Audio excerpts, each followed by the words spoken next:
this. Let me turn this on. Let me turn this one on. What am I doing? There's over here the switch. Yeah, I'm not gonna take that chance. Can't take that chance with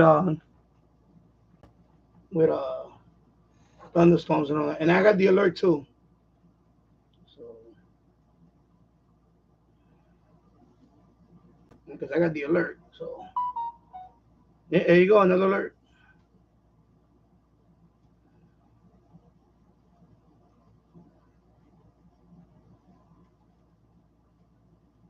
So about four. What time is it now? Yeah. So I just got the alert, another alert. Severe thunderstorm warning for Yonkers will be in effect until June 30th, until 4:15 Eastern Daylight Time. Yeah, yeah, yeah. I can't take that chance. That's why I disconnected the antennas and all that. I don't want to get hit by lightning and then boom, all my equipment is gone. Can't have that. Can't have that, folks. Anyway, I got this today from Aliexpress. AliExpress. I don't know why they put everything in a big bag. They put everything in a big bag. AliExpress. And the boxes they feel like they got crushed. That's the problem with AliExpress. The prices, you can get good prices at AliExpress. I'm gonna show you what I got today. It's from the other day. Of course, some of it's not radio related, but one of them is radio related.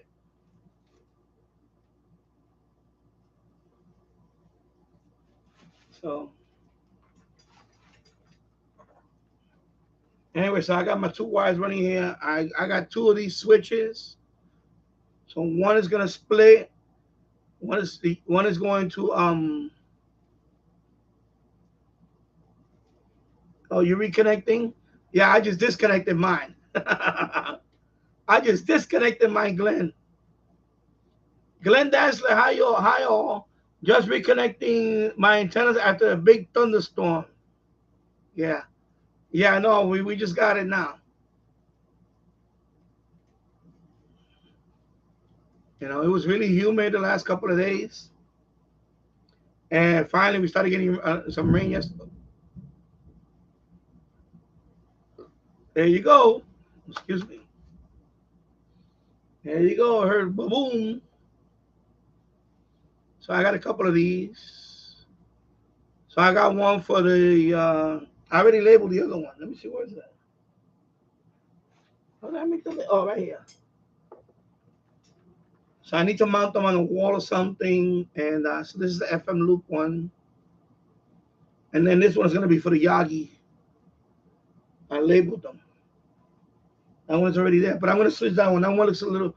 That switch looks a little corroded. I'm gonna replace it with this one. This one looks better. And I'm gonna put that. That way I can use both. Like with SDR, which I was about to go through the whole band. I use both. I have both of them on my SDR play, and I can switch between both of them. But right now, preliminary results, the Yagi is gonna get moved. The Yagi is gonna get moved. It was not that dramatic when I switched. Only one station, the Yagi actually improved the signal, and that was a station that I don't really care about. No, I cut it short because it was I cut it short because of a thunderstorm. Because I was gonna go through the whole band scan. Also, I disconnected my antennas right now. I'm not gonna do that. So I cut it short. Oh, okay, you watching Spain versus okay. Yeah, so I cut it short. But anyway, both lines are gonna get split. So one is gonna go to the SDR, one is gonna go to the HD receiver. But the Yagi, I'm gonna move it. because it's not. There's no benefit in that spot for it. I did I did band scan last night, like a test, and the Yagi didn't. I got. I'm gonna leave. I think the Yagi for me, I'm gonna leave the Yagi alone in another spot and point it north. Or on the same pole, I'll get a. I have a longer pole. I'm gonna point the true north. And that's it. That's the way I'm gonna leave the Yagi because the other antenna really outperforms it. The FM, I call it the FM loop. That one outperformed it by a lot, not even close. Um, I picked up a whole bunch of Connecticut stations on that one. Um, and that's the one I think that is going to be the DXer because I was picking up. I picked up Poughkeepsie, no problem. A couple of Poughkeepsie stations. That's 50 miles away. So 50 miles away, picked up like nothing. RDS and everything, and no problem. Connecticut, I even picked up Long Island. Patchogue, New York, I believe it was. Long Island. I know it's Long Island because I got the video. Long Island station, which the other day with the Qdosin with the Qdosin with the disco could not pick up. I picked it up with the FM loop. So the FM loop, I got something right here. I got what the hell? So the FM loop actually is pretty good. It's pretty good. So Spain, Georgia, okay. Yeah, you got that. I don't want. I'm not a big soccer fan. I only watch soccer for the World Cup, and I'm not watching this Copa, whatever it is. United States lost to Panama. Come on, are you kidding me? You lose to Panama? Panama. Like every time the USA takes a step forward, they take two steps back. Like how can you lose to Panama? I'm talking about the men's soccer. This is why I don't care for only World Cup. I watch World Cup. I can't watch every other. I don't watch the Premier League. I don't watch any of that. I don't watch Major League Soccer. I can't watch that. And you know what happens is that in United States, and I played it. I played it when I was young. I tried to play soccer. Soccer is a very low scoring, uh, boring. Can be boring. Oh, I watch it. I'll watch it. I will watch it. If it's World Cup, I'll watch it. Even maybe the Olympic. Right now, for some Olympics, I may watch some of that. Although the Olympics, I don't really watch it anymore because too much. Yeah, the Euros. Yeah, the Euros. I know what it is. I know the U is the UEFA, whatever. I know the European, the Euro. I know, but that's why I don't because that's the only thing I watch is World Cup. That's it. I'm not a big, and that's the problem with this country. It's not. It hasn't taken off here. And when you see the United States struggle, if the United States was doing better, we could get behind there. There could be more what you call it. There's more of a future for it. You know what I mean? Like, and the problem is that when USA loses to Panama,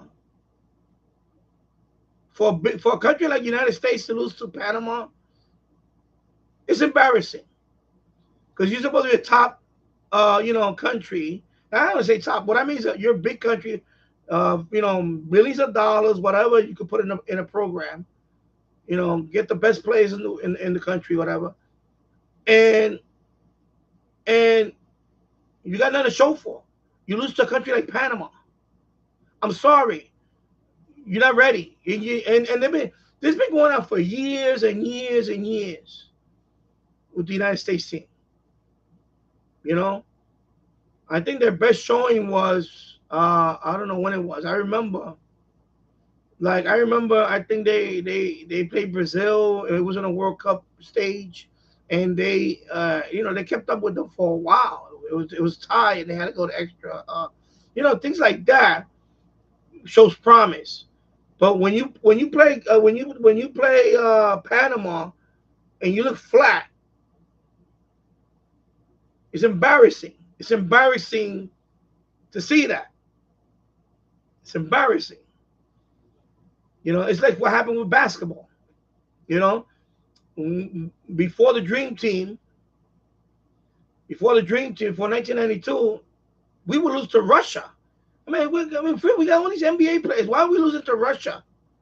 Every Olympic, we lost to Russia or whatever. Or. And then we got cheated. There was one Olympic that they got cheated. And that's when the United States said, you know what, enough is enough. We're going to start putting, because every country had professional players in their Olympic teams. The United States was the only country that did not allow professional athletes. But that changed in 1992. In 1992, we said, you know what? We're going to let professionals play. That's it. Forget about amateur sport. We're going to let professionals, because every country was doing it except us, United States. So 1992, that shit changed. Sorry, PG rating out the window. We brung in the Dream Team. Michael Jordan, Larry Bird, and we took that gold medal like nobody's business. And we kept it ever since, except for recent history with Argentina, because in Greece. In Greece, they got embarrassed. They lost to Puerto Rico. Puerto Rico. I'm Puerto Rican. I was like, oh wait, but you know, and that's what happened. Oh, thank you. Yeah, it lost to Puerto Rico, and because that was one of the worst Olympics for the basketball when they went to Greece. They played it. That's when I think that LeBron James was young, and they embarrassed themselves. They didn't play as a team. They were all thinking about, oh, I'm just gonna slam dunk over everybody, and that's it. No, that's the problem, and ever since then. Plus, the world caught up. That's another thing. The world caught up in basketball. A lot of countries now are very good in basketball. Very great ball players all over the world now, and there's great leagues. Basketball took a major step up. But soccer is great in every country except for ours. Ours never been good, and we tried. There's several. We had the North American Soccer League back in the '70s. Uh, then we got Major League Soccer. It's always soccer's never gonna. It's got to the point where soccer's never gonna catch on in the United States. He's not gonna catch on. It's not gonna catch on. And when the United States loses to Panama, it's embarrassing. We don't want to see that. We don't want to see a country lose to. I'm sorry, Panama. You great people, in Panama, whatever. Mario Rivera is from Panama, one of the greatest Yankee. I mean, one of the greatest relievers of all time in baseball. He's Panamanian. I love Mario Rivera, but that's a small country. I'm sorry. There's no business to lose to Panama. I'm sorry. You don't lose to Panama.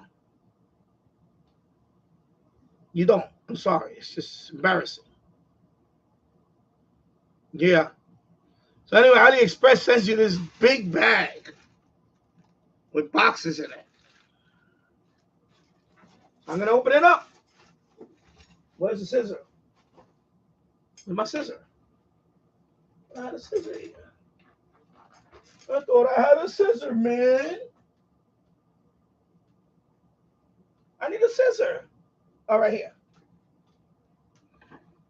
So hello Tasso and hello T Radio 972. Welcome back. And I'm anyway AliExpress. They put everything in a bag like this and then dump it in front of my house instead of reading the sign and put it in the alley. So you'll know what I ordered, so it's not gonna be a surprise for some.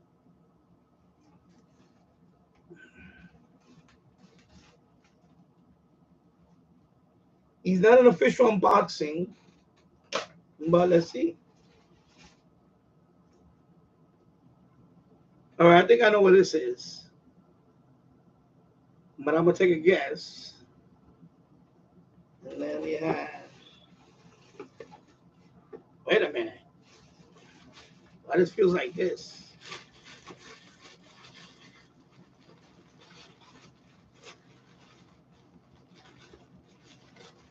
Oh my God, what is this? Okay, my God, this box got destroyed. This box got destroyed, bro.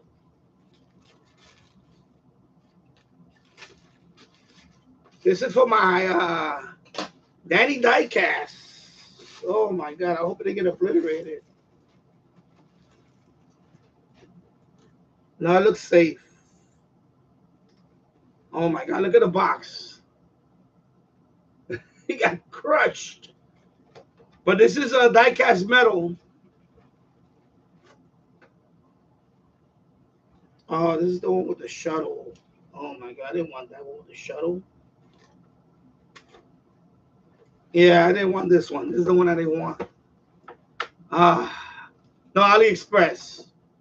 So this one is already a mistake. I'm gonna say this for the diecast channel. That one was already a mistake. I have high hopes for that one, but forget it. Yeah, I'm gonna definitely get a refund for that one. I'm hoping for promise for this one. I'll show it to you again in a minute. But let me just Danny's Diecast. If anybody's not subscribed to it, subscribe to that one. For all right.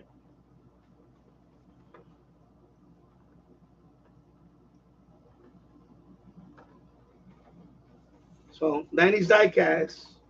I will open them up there.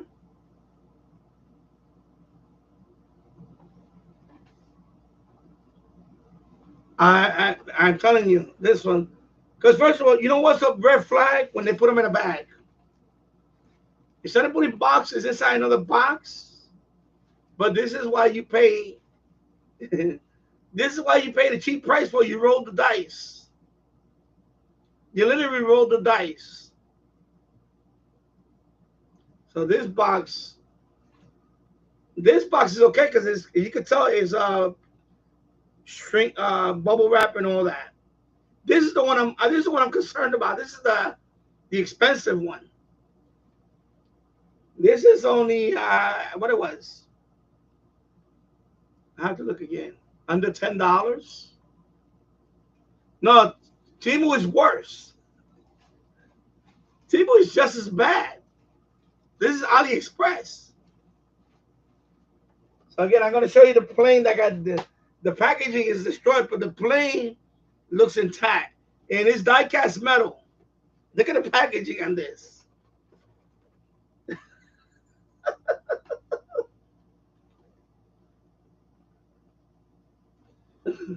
I'm gonna make the video. I'm gonna give this to my son because anyway, this is not the one I wanted. This is not the one I wanted. I wanted the same model, but not the same because there's two different models. One looks more like a real model. The other one looks like a toy. This is more the toy one.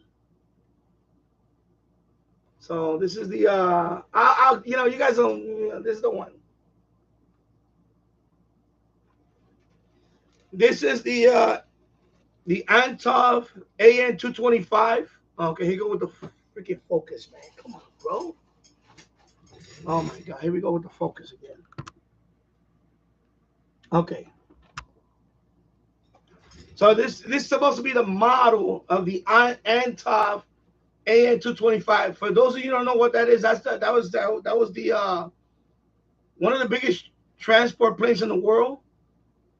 Uh, Ukraine actually owns that. It used to be Soviet Russia, but then when they split, so Ukraine owns that one. That one got partially destroyed during the conflict so far. So that one's out of commission right now. It's very famous because it has 6 engines. It's a very big plane. They use it for a lot of transport all over the world. They actually, they Ukrainian Air Force They've done a lot of flying with that one. It's very famous. If you see it a lot in videos. So, of course, this one had the Russian space shuttle on it. It's not the one I wanted. I didn't want this one. This is the one I didn't want.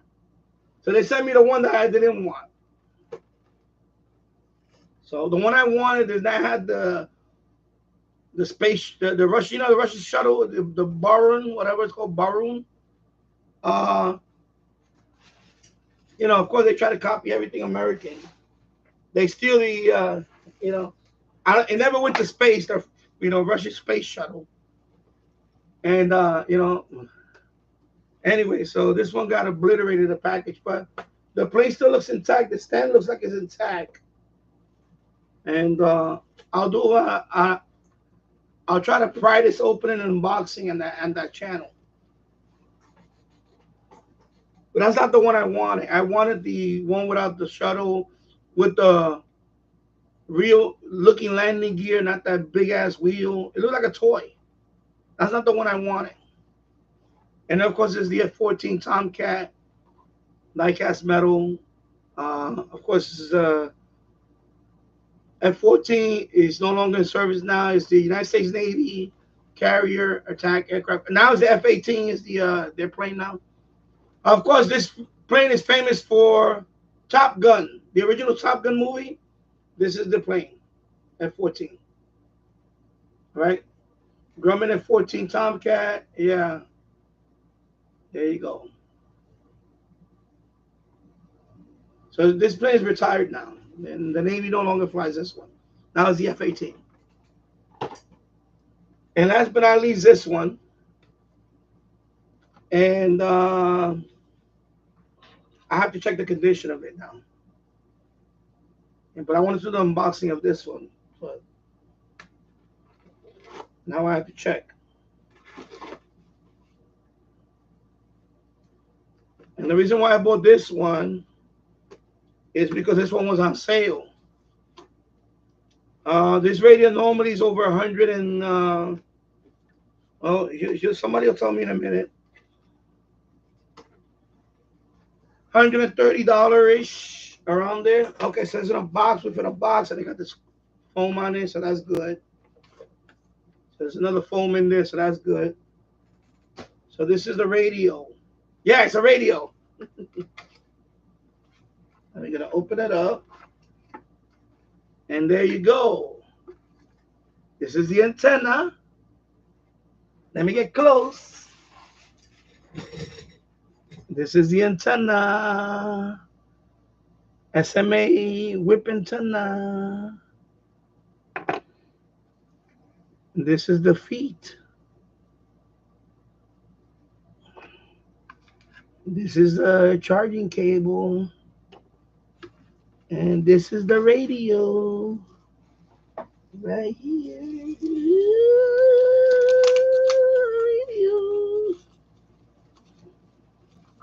This is the radio. Here we go. Here we go. This is the radio. This is the radio.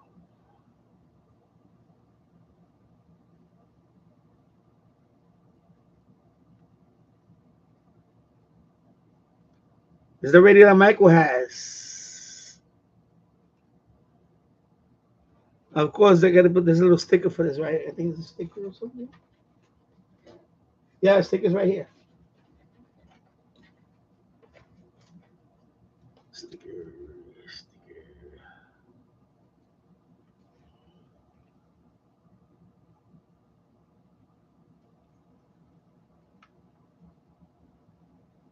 you go. Feels heavy. Originally, I wanted to buy this one because the Qdosin SR286 was expensive. I wasn't gonna pay that much for that radio, but then when it came out for Amazon, I put it on the cart on Amazon, and my wife bought it for me. Oh, it looks different, right? Yeah, yeah. Yours is straight, right? Yeah, it looks. Yeah, I noticed that. It looks a little. Yeah, you're right. It looks a little different. And I'm gonna make it official So yeah, and I know Mario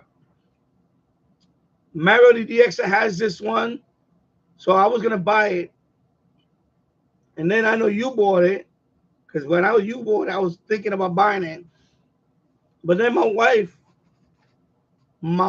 yeah, yeah, of course that's the they just put the rubber cap on it so I don't get damaged. Yeah, yes,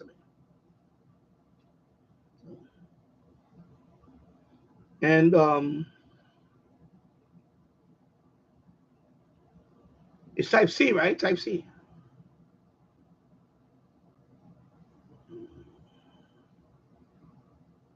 Type C, yeah, it's Type C.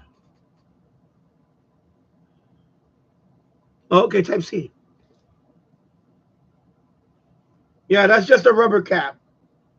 That's a rubber cap. They just put that sometimes. Like the SDR, when you buy the SDR, when you buy a brand new SDR, they have the rubber caps on it so they don't get damaged during yeah, I went to the I saw there's a public release of 2.1. I forgot what they up to. I know it's 2.0, then it was 2.1. I went to the day, it was a couple of days ago I went there, and this is the update that I saw, but that one is still, I believe it. They had an update that it says airband. Something about airband. Are they gonna put airband on this? You have the latest one. Which is the latest one you have? What's the version number? The latest beta or release candidate, whatever it's called, or you have the stable, the latest stable. Because I saw the latest one. Of course, it's not stable. Is okay. You have 2.11, but let me see what. I'm gonna open it over here in this one. Uh, let me get it. I'm gonna check right now. I'm gonna tell you which is the one I'm talking about. Let me go to Discord. Discord. And open Discord over here, and then it's gonna be which one was that?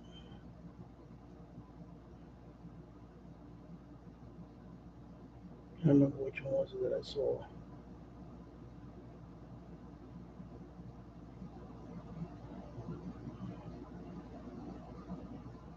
2.11, but I'm talking about the okay. I got updates. No, which one is it?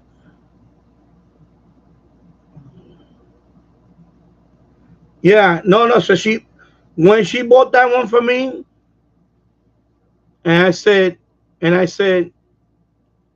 if I can get a good price for this one, I'll still pick this one up. And AliExpress had it on sale because they have the summer sale thing.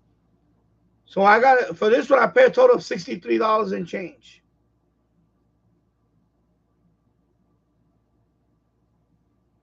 So 63 dollars and change. I paid this one. I just want to. It was I think it was like 60 something, almost 70% off or something like that. I forgot what was the. I think the original price was $138.99, something like that. And yeah, that's well, Michael. Michael does a lot of DX with this one. He caught a Canadian FM station with this one the other day. Canadian FM station with this one. Yeah, that's what I think. I got a good deal, $63 and change. And Maverick DX gets a lot of catches with this too. And of course, mine, I'm gonna hook it up with the FM loop. FM loop. I'm gonna do scan with this one with the FM loop. I'm gonna, let's see. So I gotta learn. I gotta learn the radio first. I'm looking for the latest. What is it? Okay, two. Okay, that was 2.1. So you got 2.11. So the last one was on the 15th of this month.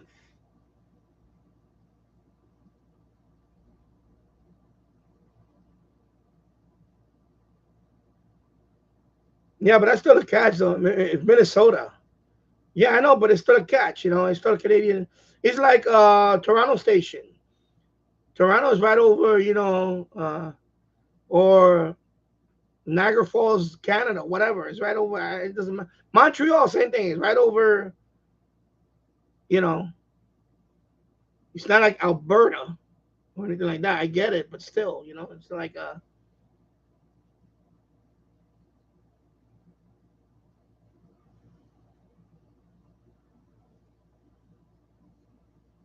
So it's 211. Okay, so it is 211. So I'm trying to read the one that was up here. I'm gonna show you what they mean by that. I was reading all the updates.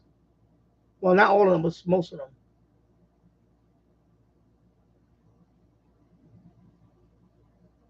I'm trying to find the one with the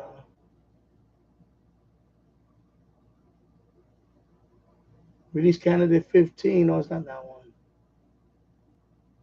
Did they have like all these little fixes?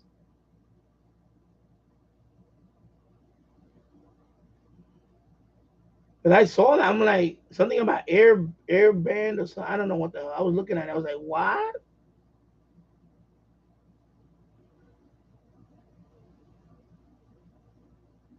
It was released by a small fix.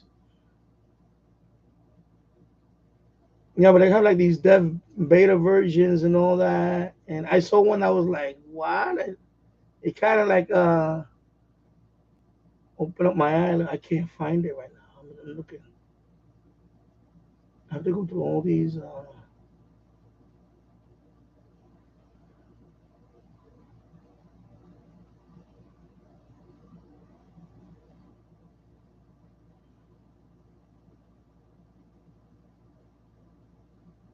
Anyway, that's two. Okay, so you 211. Okay, so yeah, I wouldn't be on that.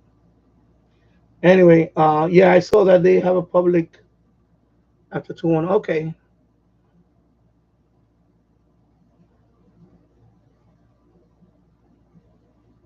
I'm trying to find it, man.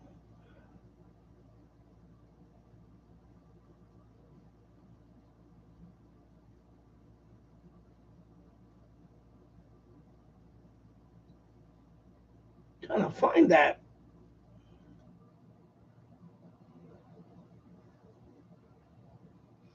Anyway, I'm definitely gonna update it. Yeah, I'm gonna go your route. I'm definitely gonna update it. I have to update it anyway. Because I know between you guys, I read some comments on it that yeah, you need to update it because there is some features,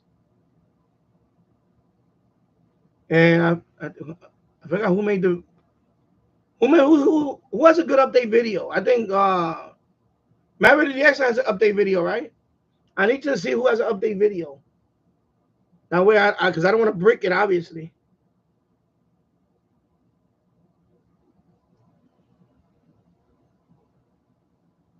So what is that FMDX scanner? What is that?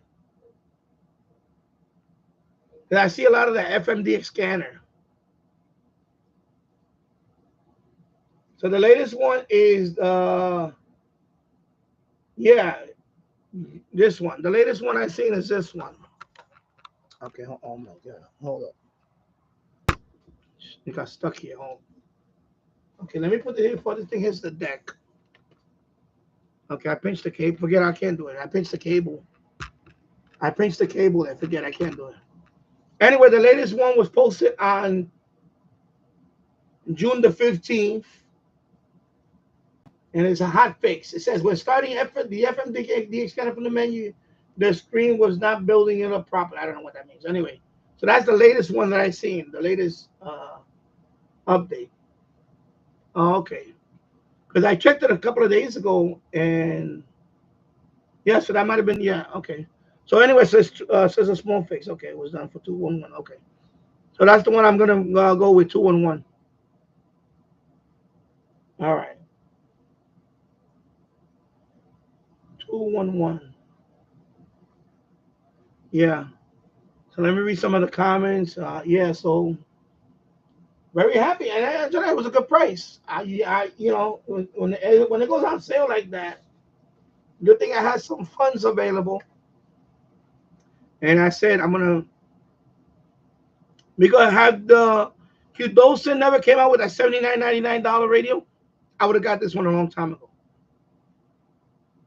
I would have got this a few weeks ago. I could have got this one. I was gonna buy this one when I bought the DMR radio and I bought that the other transceiver that's still sitting there. I haven't even set that one up yet. I was gonna buy that one about 3 or 4 months ago, but I went that direction, and then I said next time I'm gonna get this one, and then that radio came out. It's the Amazon version of the Qdosin. That's what I call it, the Amazon version, because it seems like it's the only place that sells them. I don't know if there are other places to sell them now, but yeah. So I'm gonna. I think I'm 2.11. So yeah. Now of course I see there's no. What a minute. What's this?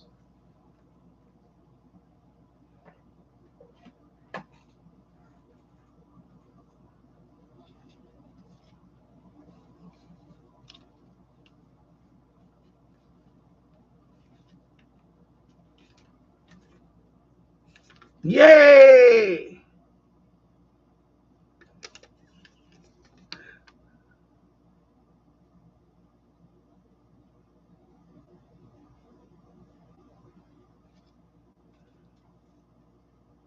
So I guess one is the red button is the mode. The yellow button is the bandwidth, and you got your the blue button is the standby, and the tuning is this one. So this is the tuning. Sorry, this is the tuning. Got a clickety feel to it. Got clickety, clickety. So that's the tune. Hey, it has it in English too. It's just the Chinese all the. You see? You can see it. So this is the volume. Oh, and they turned it on. There you go. This display looks nice though. It is a nice display though, I have to say. Okay, this screen, this webcam is not really.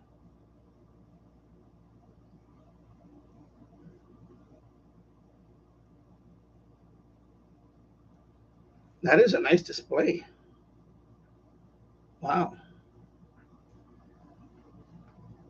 Well, give me a second. Uh, let me get this bad boy up here.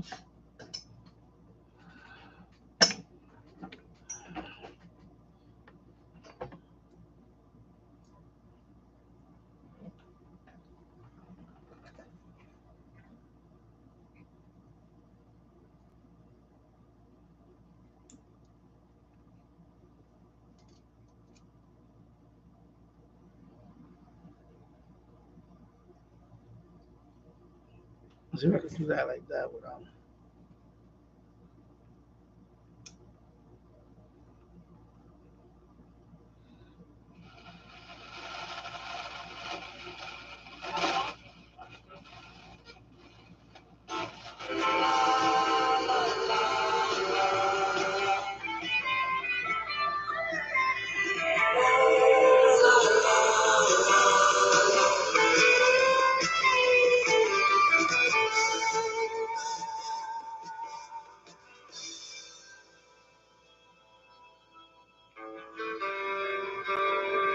Don't fear the reaper.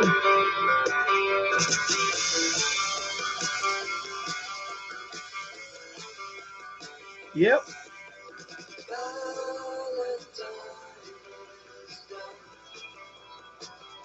That's the FM loop.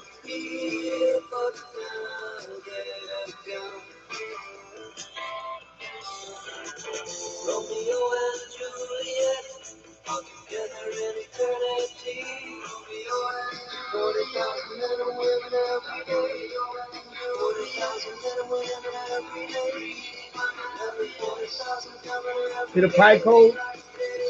So that's the pie code right there. Pie code.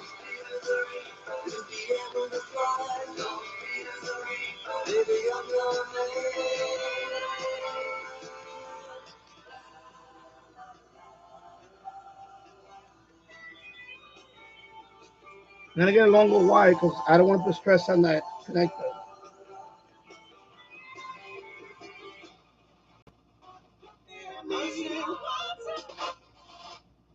How can we say forever?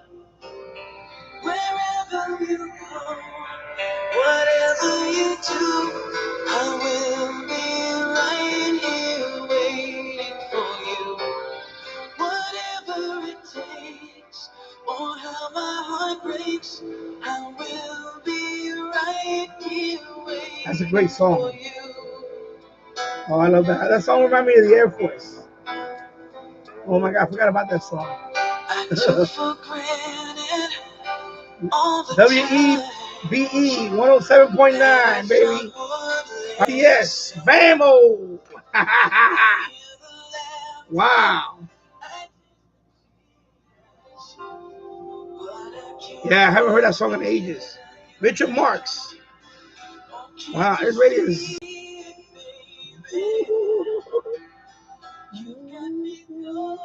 Wow. Let me go to what was that?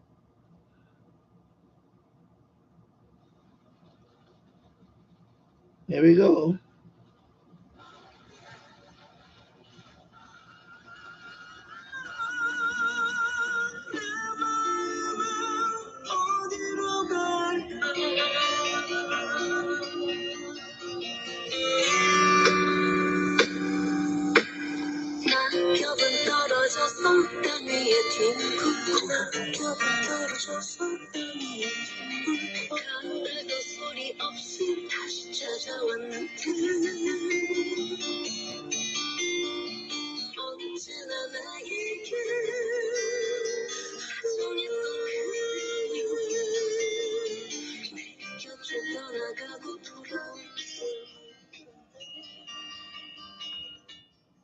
Wow.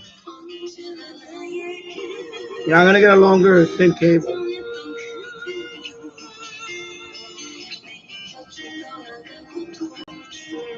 Oh wait.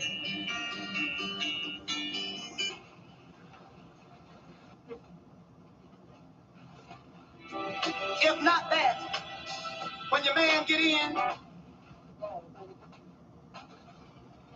me see, what's the station I was looking for? Let me check out my list. This is gonna be a test right now. I'm gonna give it a test. Test right now.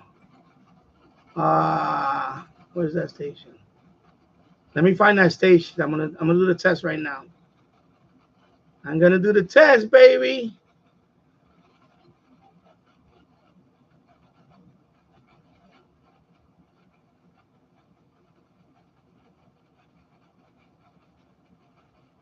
All right, 95.5.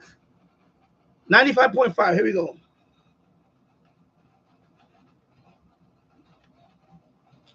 Okay, hold on. My bad.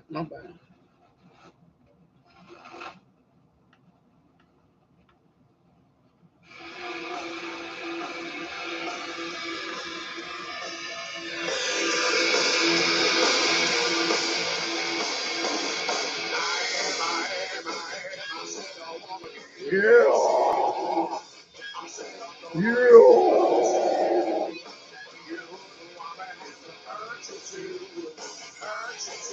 I-95. Connecticut.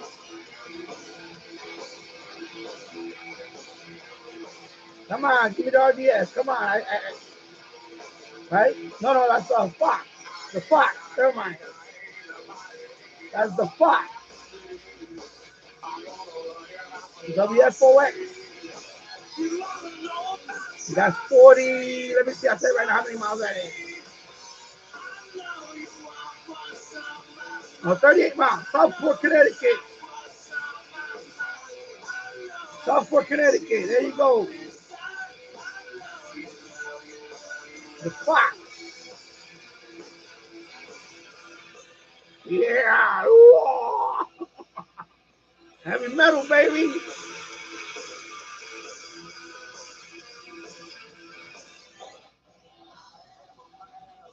Yeah. One more station. I gotta find it. Where is it at?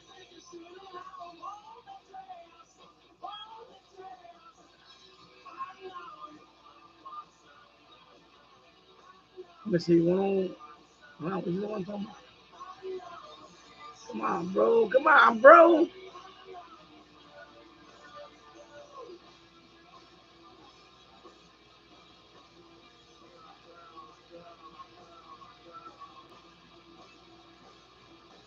Anyway, let's try Dover. Let's try Dover.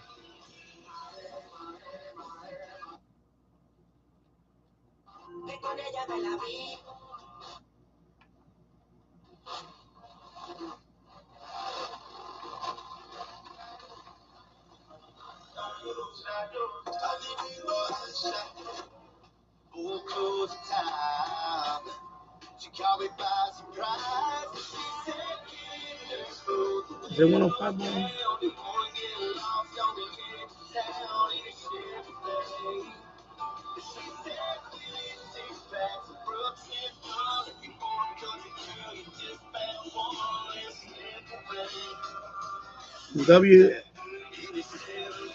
DHA, I think it is. But I'm not getting the RDS right now.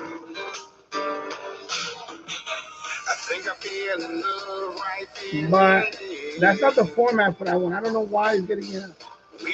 That's weird.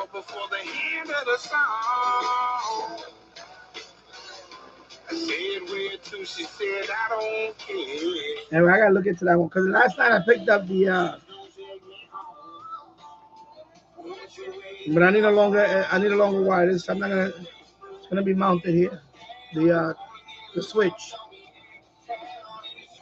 All right. So there you go. All right. So there you go. Nice. Sounds good. Pretty cool. So it's on sale. No, let me see. 105.5. What I picked up was WDHA out of Dover, New Jersey. 102.3. Yeah, I did pick. I did get that one. That's let me go back again. The 102.3. Uh, no. I picked up another one. Actually, wow. Yeah, you know what? Good question. That's Babylon, Long Island. Uh, no, I don't. I'm trying to remember. I think that's Babylon. I know Babylon. Babylon. Anyway, I'm gonna try. I'm gonna do some scan. I'm gonna do some band scans tonight on this. And I have it right here on the stand. I'm gonna do mine. Because the problem is, this cable is. I don't want to put too much stress. I don't want to put too much stress on this connector. I have to find a longer one of these. I have one, so I don't put stress on it because I don't want to. That connector, even though it has screws on it, I don't want to put stress on it and break it. This is the Spindle Twister 344. Hello and welcome to the chat. This is the TF 6686. There's several names are in. Like I don't. One is called Go Z Go whatever. I don't know what it is. There's no name on this one. It's just that's the name of it. It's basically the card chip. TF 6686. Aliexpress. I bought it on sale.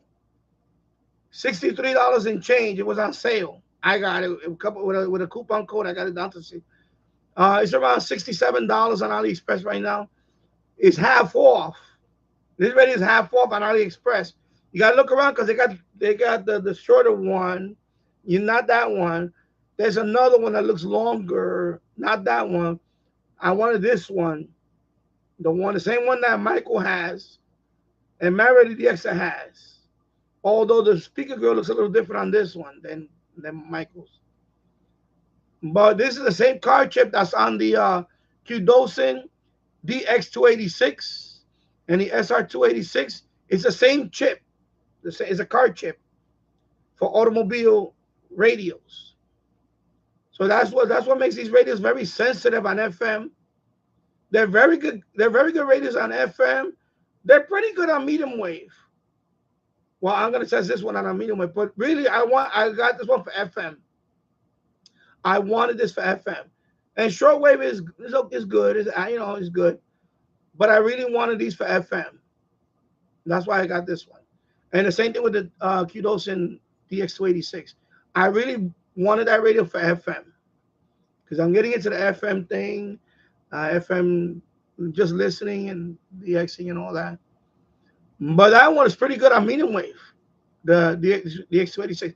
This one seems to be good too, and this one, I believe, if Michael correct me if I'm wrong, there is no internal ferrite in this one. There is no ferrite antenna in here. So you need, for FM, I believe he hooks it up to a loop, to the Turk loop. So of course with this one, I'm going to hook it up to the MFJ 1886, which I have right here. For medium, I'm going to hook this up to the MFJ 1886 and the MLA 30. I have both right here, and I can hook up MLA 30, MFJ 1886 for medium wave. For FM, of course, the FM loop or the Yagi. One of those two. I'll try with that. Pretty cool. If it feels rugged, it's metal. Looks like it's well made. Nice knobs and all that. So, and it feels good. So this is the one that Mario DX has. Of course, I'm gonna put the sticker later. I'll put the sticker here, and I'll peel off this. So, but it looks good when I like the screen the way it looks. Right now I didn't get the warning yet, Tasso. I didn't get a warning yet. Normally I get a warning, and of course I have to update this one, but.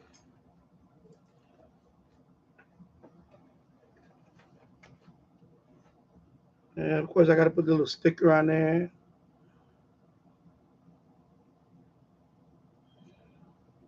Yeah, so it's probably on your end.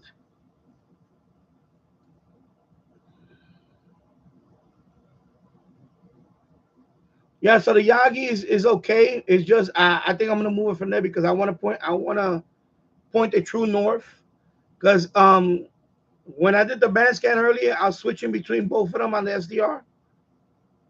Of course, I had to end it because of the thunderstorms. So I'll do another band scan soon. And but I think I'm gonna take the Yagi. I think what I'm gonna do is I'm just gonna take down the MFJ 1886 loop. I'm not using it anymore anyway. I'm gonna put a new pole there. It's a longer pole, and I'm gonna put the Yagi all the way to the top, pointing true north. I think I'm gonna do that, and then move up the other one a little bit, the FM loop, and then that'll be it. And then I'm gonna leave room for a third one, which I'm looking into a third one now. No dish mount. I don't want no dish. Oh, you mean the dish mount? No, because that one is too wide. Plus, I don't want the Yagi too low. I want the Yagi high. I want my Yagi high and away from everything.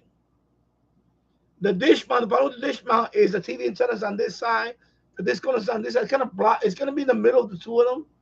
It's kind of blocking. If I want to go north, it's completely blocking it with the other one facing the other. I don't want that. I want to separate it. So, because originally I thought about putting it there, but then the TV antenna is right there. The TV antenna is right there, and it's kind of like in the way. When I want to go true north, it's right in the way. It's right in the way. So I don't want. I want to clear. I'm gonna set it up the way I set it up. The Yagi's gonna be all the way at the top. He's gonna have a clear path going north. Because right now when I switch, I don't hear the difference. Directional, I don't hear the difference. and it's pointing toward New York City, so I don't really want it there. I want to take that one and point it true north, away from the city and everything, and see if I can get something up in maybe upstate, you know, upstate Vermont, maybe even Canada. I want to point it true north, as away from, because the FM loop picks up a lot. Is omnidirectional, so that one's gonna pick up everything around. That one pick on the back end. On the back end, the FM loop, I'm pointing it west. I'm not even pointing it toward the city. The FM loop, I'm picking a lot of New Jersey, and on the back end, I'm picking up Connecticut. On the back end of the FM loop, and then on the broad side, New York City, and then up here, I'm getting Poughkeepsie. I got Poughkeepsie, Mount Kisco. I got some stuff up there. But that FM loop, if I want to put that loop higher, I think it's gonna that loop is that FM loop is a good antenna. It's like about $20. It's not expensive. I bought mine for like $20.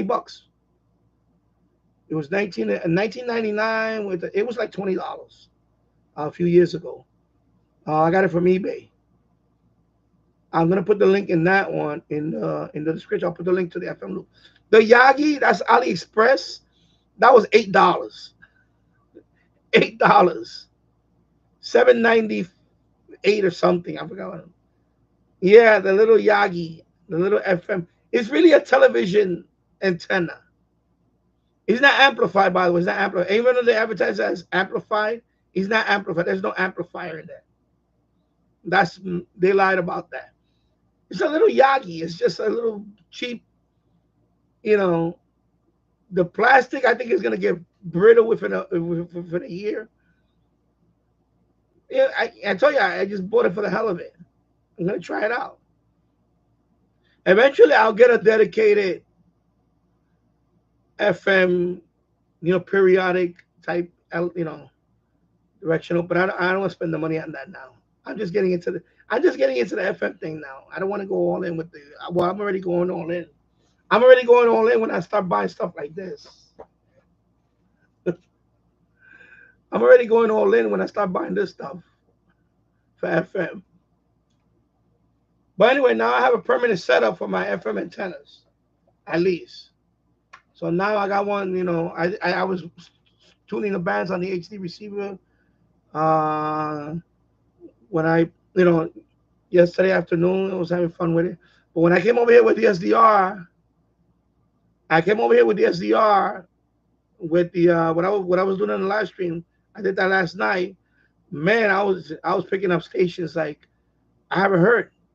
I was like, man, Connecticut, every it was like a bunch of Connecticut stations and New Jersey. I picked up that one from Dover all the way down to Dover. Long Island, I picked up the Patchogue one, which I couldn't pick up with the Disco. Disco couldn't pick that one up. This one picked up Patchogue. That's Long Island. I picked that one up, and I picked up two in Poughkeepsie, which I always picked up without. The FM loop is a good loop. It's a good antenna. I think Maverick DX has that antenna, and he DX with that one. And hello, Maverick DX. I hope you're doing well. Spindle Twister 344. So yeah, so that's the TEF 60. If you Google this, if you TEF 6686, the same is the same card chip as the. I should remember this is the predecessor of the Kidosin SR286 and the DX286. The same card chip. And hello, Walt, Coastal Waves and Y. I hope you're doing well. So now that I have two antennas up there, I have the folded dipole. Well, they call it the FM loop, but it's really a folded dipole. And the little Yagi. Oh, cool. You got it today. Okay, nice. Nice. You got it today. Cool. Yeah, so I was just talking about this one because Since my wife bought me the DX286, originally I was going to pull the trigger on this one. So I got it on sale on Aliexpress for $63 and change. So this is another great FM DXing radio. Has a beautiful display.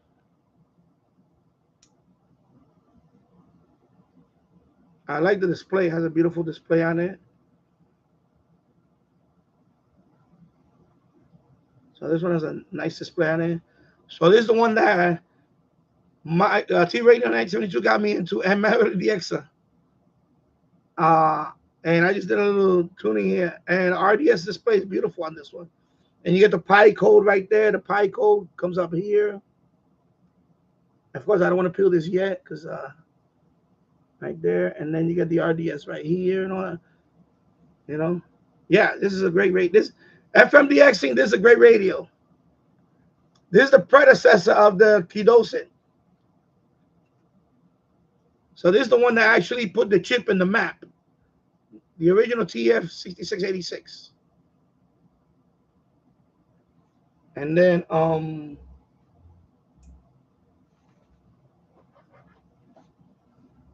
it was on sale. I pulled the trigger on it. I said $67. And then I got a coupon code from AliExpress. Yeah, this is the whip. This is a telescoping whip. This is the whip that comes with that. So it comes with this. Of course, USB Type-C. And you got some rubber feet here that I have to stick them on. And I guess they're like rubber feet. And also, the battery here is not removable. It's a built-in battery. I read it's 5,000 milliamp hour battery. I don't know if that's true. Maybe Maverick DX, somebody can confirm that for me. I read that it's 5,000 milliamp hour. I don't know. I'm kind of skeptic on that one. Built in here. So I'm skeptic on that,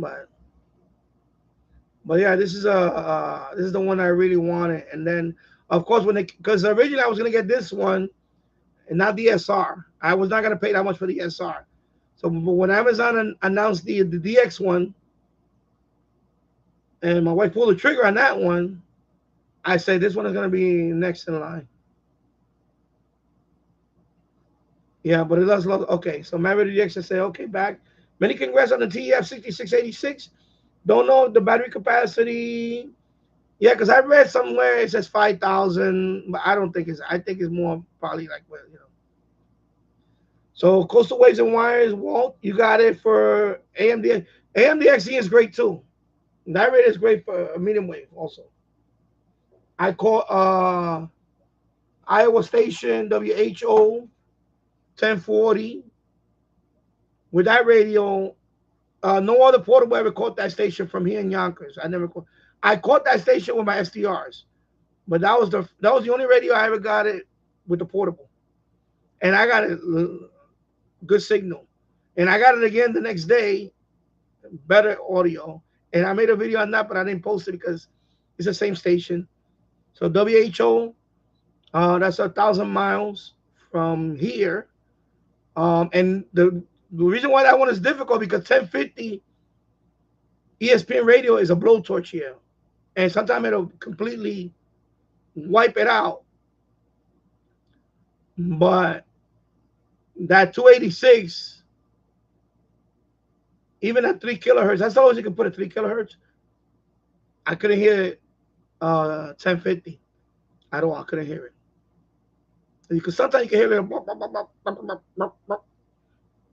but it was good. It was loud and clear, WHO. And I thought I had a shot at CJOB out of Winnipeg. Oh yeah, that'll be yeah. So Coastal Ways and Why. I'm hoping I can go out on the beach at night with it and catch a transatlantic meeting with. That'll be cool. Wow. Yeah, that'll be nice. So my Radio X, my guess is a 3,500 milliamp hour. Yeah, that's what I'm thinking. I'm thinking more 3,500. I'm thinking about that. And also, Walt, Get at least a 33 because that's power hungry radio. Uh, but it doesn't come with the battery. So of course I had to use the stock one. This is the stock one, SH Data. But I went ahead and bought the 3000 milliamp hour one from SH Data. I ordered two of them. They should be here within a couple of days. 3000 milliamp hour from SH Data. Button top. Make sure they button top. Let me take this one out. Let me take this one out.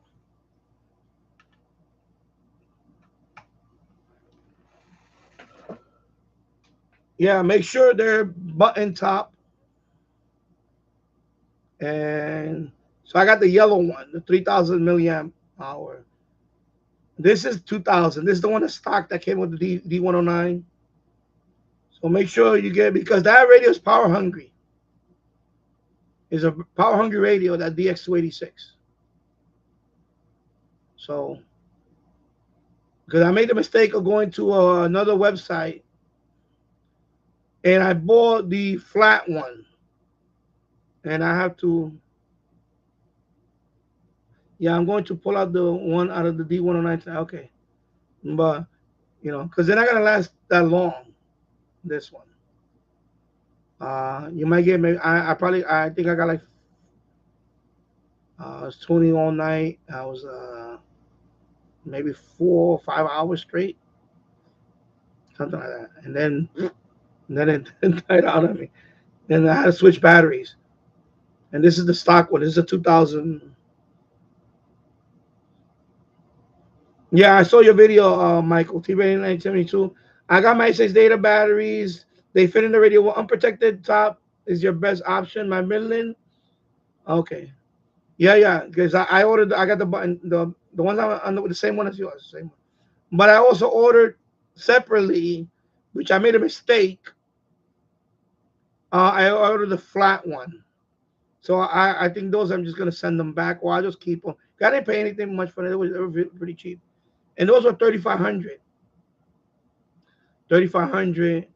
Because I also have there's a radio that does use that, but I've also bought the charger. I got a charger, separate charger for that. Yeah. So yeah, I got the because I think you went to the same website and it was sold out. The bunch I was sold out. Is a 18650battery.com or something like that. Let me see if I can find the website. And I made the mistake of ordering the flat top. Yeah, 18650batterystore.com.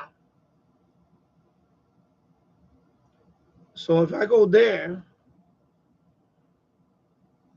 the only ones that they're selling now is I think the Epic or Epoch. I don't know how you pronounce that. Let me see.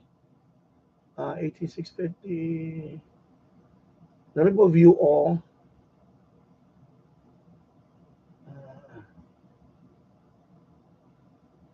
See the Samsung, those are flat top. The one that sell for 295, that's not. Those are flat top, flat top, flat top. And then I read some place that you could put a magnet on it, but I'm not gonna do that. I don't want to mess around with that. There's a little neodymium, whatever neodymium magnet. That if you have a flat battery, you can put a neodymium. But you said it's the thickness. But yeah, I'm looking at it right now. I'm looking at the see button top. That's the protected. So there's only four types.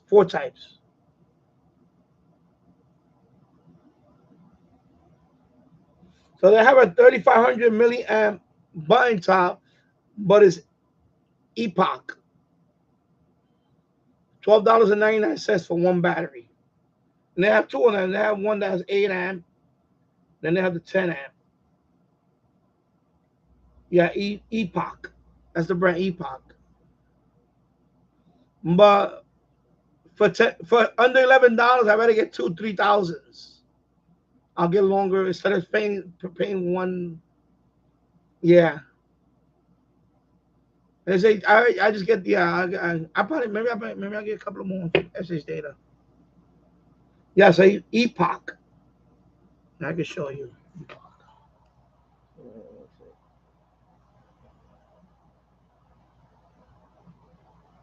I can't stretch this cable out too far. So they had the Samsung, but they only had the 3000 Samsung, not 3500. The 3500 Samsung they sold out, and the other one, the Molly Cell, whatever is it called, those are sold out. Yeah.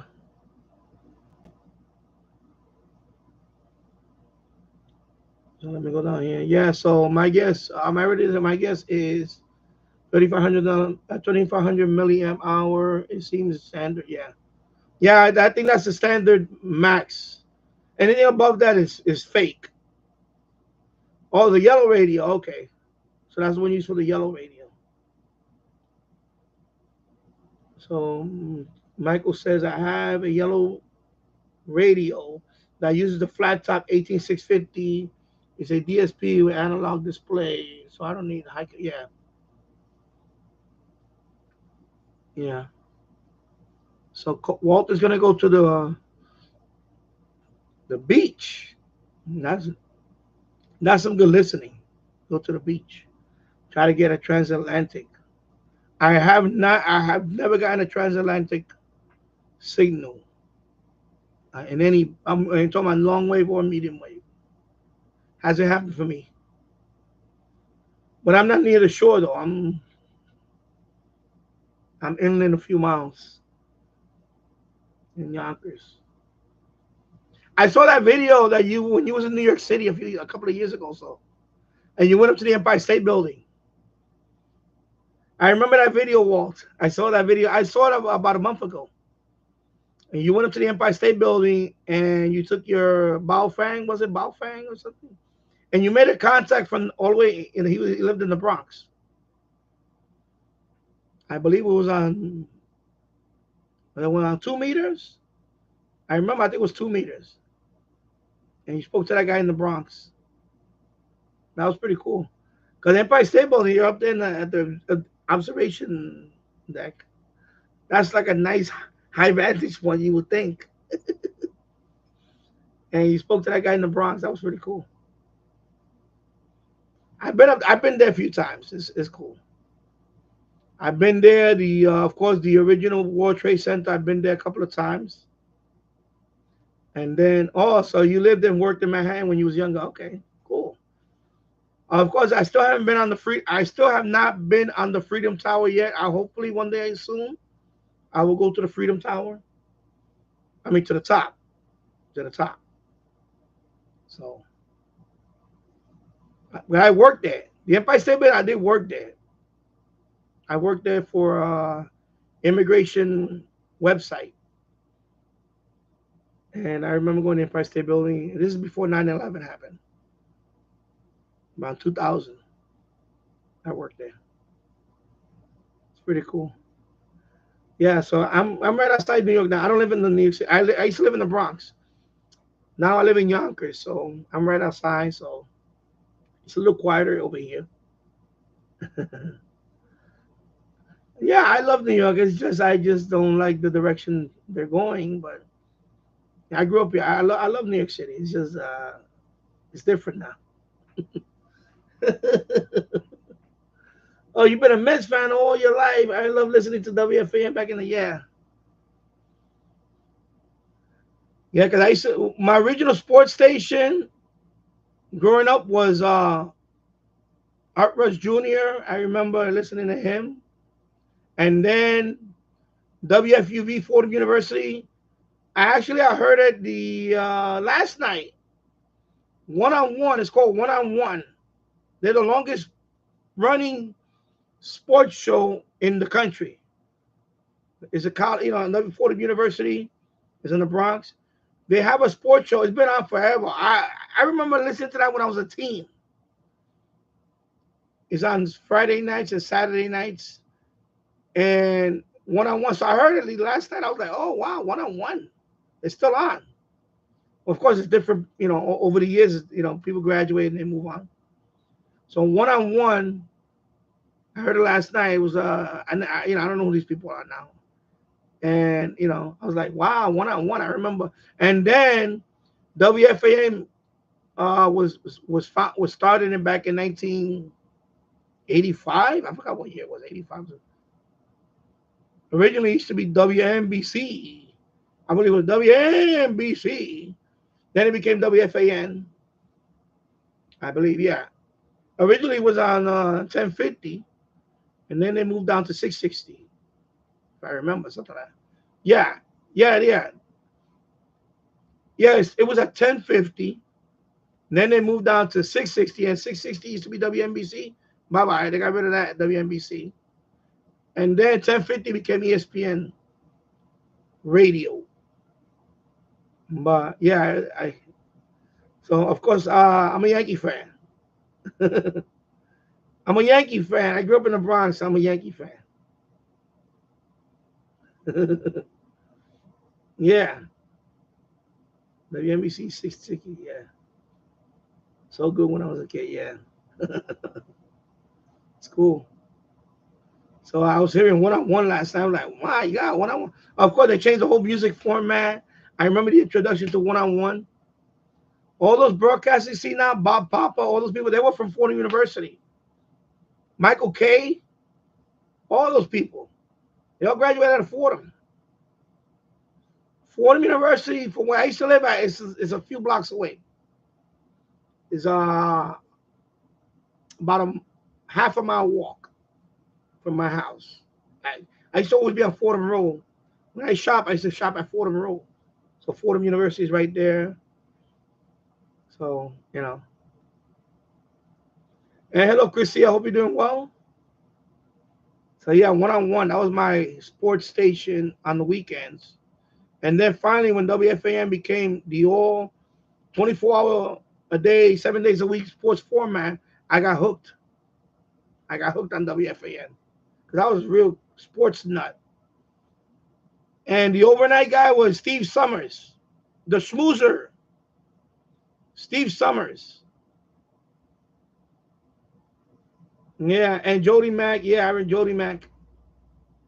And Jody Mack is still on. I hear him on is it CBS Sports Radio? Those I hear him. I hear Jody Mack. Steve Summers, of course, retired last year. He retired. He does a he's back now. Actually, he fills in for other people now. So I heard Steve Summers the other night. I heard Steve Summers, but not regularly now. He took a little leave. He retired, officially retired. But now I seen them back. Yeah, Jody Mack, do me a favor. Yeah. No, Jody Mack now is syndicated. I heard him in a few stations. I heard him in Buffalo. I believe it was Buffalo. I heard him in he's syndicated. And it was Buffalo that I heard Jody Mack, but he's syndicated. Because Jody Mack's thing is yeah, do me a favor. Also he was one of the first ones that talked about sports betting or horse betting, whatever. He was the one that used to. Yeah, I don't know nothing about horses and all that. So he was the one that would talk about that stuff all the time. I know nothing about over and under and all that stuff. I didn't know any of that when I was young. I didn't know any of that. So he was like the gambling. Yeah, Jody Mack. But I still hear him when I'm listening medium wave and I'm going around I hear him like it's like 2 o'clock in the morning, whatever. Yeah, Belmont Stakes. You know, the Preakness, of course, Kentucky Derby. He talks about all that. Yeah. Yeah, Coastal Ways and Wide. Here in Norfolk, Virginia, we had the AAA. Yeah, I know. I remember Tidewater Tide. Yeah, of course, that's where the great '86 team, the '86 team, the '85. Is it the '85 team? 85? I forgot what year, '85 or '86. Anyway, The great team, that's where all that was Strawberry came out of there. I remember that. I know Darryl Strawberry came out of that team, the AAA team from there. Who else? Because they had a lot of veterans too. Lenny Dykstra, he came out of there, right? Lenny Dykstra. Uh, yeah, I remember Tidewater. And then because the Yankees had the Columbus Clippers, we had the Columbus Clippers. That was the AAA for AAA Columbus.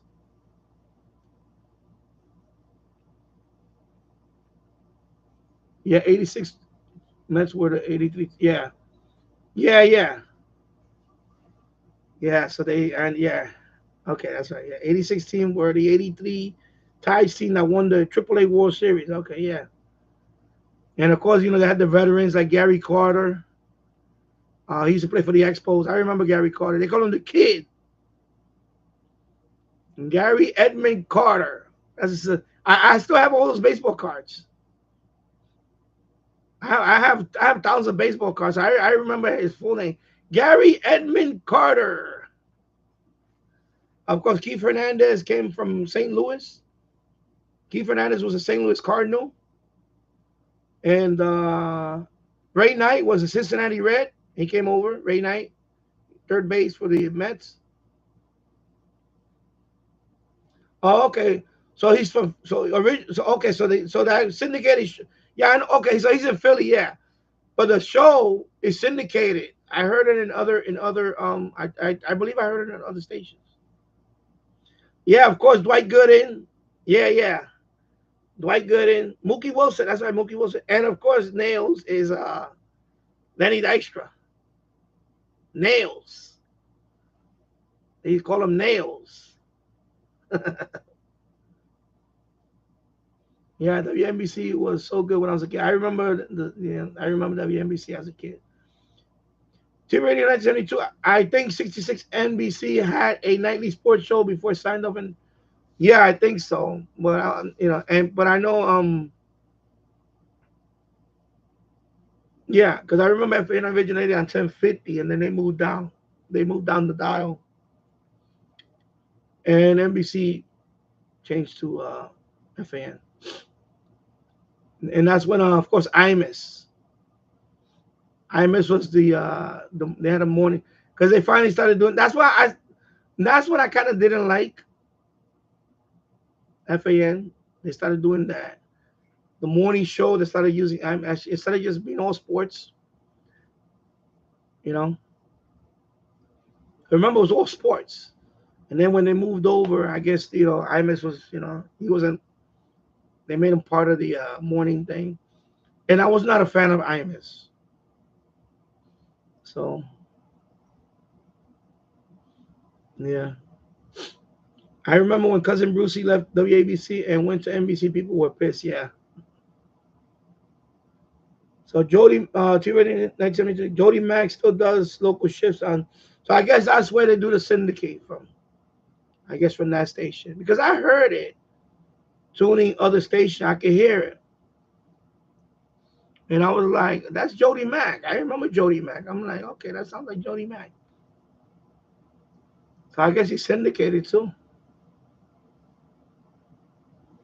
Because I could have sworn I heard it in another market. Yeah, that's pretty cool. Yeah, Ty. So back then you could watch all the games on. I know all the Yankee games, Channel 11. Yeah, then I remember it was 11 Alive. I saw that the most famous game I saw for the Yankees was the Bucky Dent home run when he hit it over the Green Monster. The Yankees did that comeback. They were down, I think, 13 and a half games in August. In August, they were 13. They were down 13 and a half games, 1978, and he hit that home run, and everybody said Bucky fucking Dent. Yeah, they beat the Red Sox. Final game of the season. Oh man, I was going nuts. I was going nuts on my black and white TV. Had a big black and white TV with the broken knob with the fork in it. I had a fork. I had to tune the TV with a fork. And I got the rabbit ears just right. I was like, yeah. And then Bucky then hit that home run. And then and Don Zimmer was the manager of the Red Sox. I think at that time. I think it was Don Zimmer. I remember. I went ahead and no, I didn't get the. I tried it on another computer, and I'm pretty much done with it. However, I may try it with the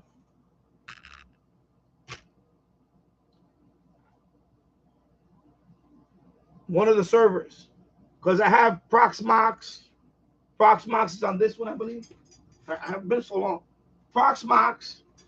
So I may install what do you call it? I may even install XP on virtual machine, Proxmox, and then try that because I tried this machine, I tried my laptop, I tried 2 desktops upstairs in the second floor. None of them. So I know you did that. I know you did it under VirtualBox. VirtualBox. So I'm thinking I have XP. I have Windows 2000. My brother's computer in his room is Windows 7. I tried that one. No dice. Married DX, no dice. So I went ahead and ordered the DVM hotspot. Is a small one. It was on sale on Aliexpress. I got it for $57 total. I think the price on that is about $130 something dollars, almost $140. It was on sale. And I'm telling you, they had these summertime sales. It was like 70% off or 60%. So I ordered that one. It has the Raspberry Pi Zero and the hotspot with one. It has a little antenna, Ethernet port. It has an Ethernet connector. It's a little small one. It has a little display. I ordered that one. I read the reviews on that one. I saw a couple of videos on there. People like that one. So I ordered that one. So what I'm gonna do as soon as I get it, I'm gonna set it up right there with my my modem right there. I'm gonna set it up there, and I'll just connect to that. I already went ahead and registered on what was it? Bradmeister Network. I registered on it a couple of nights ago. You know, of course, I did the DRM thing. I did that last week. The Bradmeister I did it a couple of nights ago. So I'm ready to go. As soon as I get that thing, um, basically what you do is you just you type in the IP address that has a browser base interface. You input all the information there, and that's it. And then I got to connect the radio to there, and that's it. And I'll show up on the. So I'm gonna go that route. As soon as I get it, I'm gonna maybe do setup on that. Well, first I'm gonna set it up myself is to get it working, and then I'll make a video on that. So yeah, so and it's gonna it's I think it's MMDVM. Because I know you did the blue DV thing, so I'm not gonna go that route. I'm gonna go this route with the device. So I'll do that. So that I'm still gonna try that, but I'm gonna try it with one of these because I have virtual machines and I can do virtual machines. I have 2 servers down there, but those are Windows 10. Also, those are older Windows 10. I can still try it on that, just see if it works. But I haven't done it because I've been busy. But I'm gonna fire it up sometime during the week and go through it, see if I can do it there too. But that one is already on the way, so that one should be here. Probably, well, hopefully by the end of the week. I hope the end of the week. And then, but I heard it's pretty simple setup. It's not that, because they sell the board without the Raspberry Pi, but I don't have. So that one was a good deal. Let me see if I can show you the original price of that one. Let me see.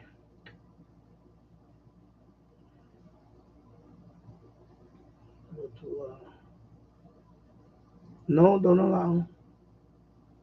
Oh my God, all these things pop up now. Okay, close this. We don't need that.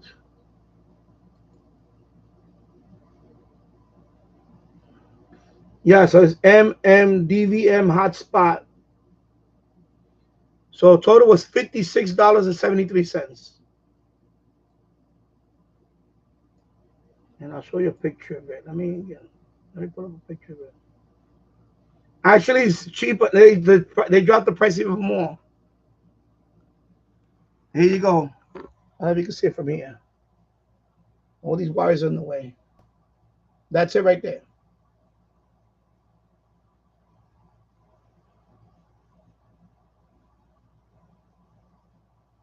So it's actually $49.55 on sale right now. It ends July 4th, the sale. Original price $170 at 71% off.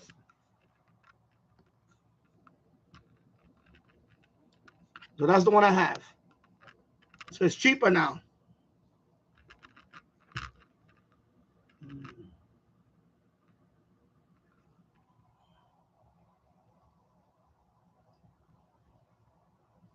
I can't go any better because this cable is pinched without knocking everything over. So yeah, so it's on sale, $49.55. Okay, let me see if I can do this without. I gotta be careful. Let me see if I. Okay, I got it. There you go. Sorry, I got it. Here you go.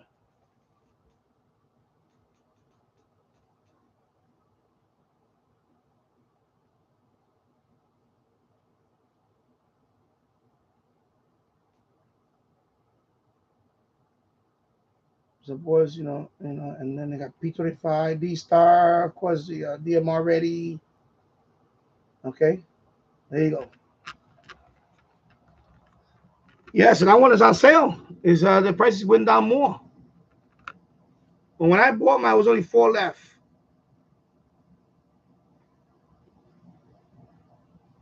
76 sold. How many are left? Doesn't say how many are left. Yes, and it's assembled and all that. And hello, James Farley. I hope you're doing well. Okay, let me move this one out of the way. And then this one. Let me close this one. Over here.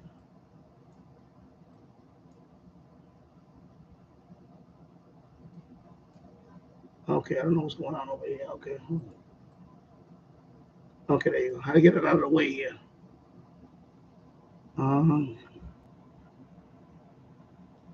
eventually I'll figure it out, my radio. So I'll figure out the. Yeah, because you don't need a PC for that. That's Orange Pi Zero is in there. It's a little black box. Orange Pi Zero. Then they have that daughter board on it. It's a nice black box. Everything is ready to go, and it's cheap. $49.55 right now. Let me go back to it. I just closed it, right? Did I close it? Yeah. I just clicked on it. Let me see. Yeah. There you go. I just clicked that. $49.55 now. So the price dropped lower now.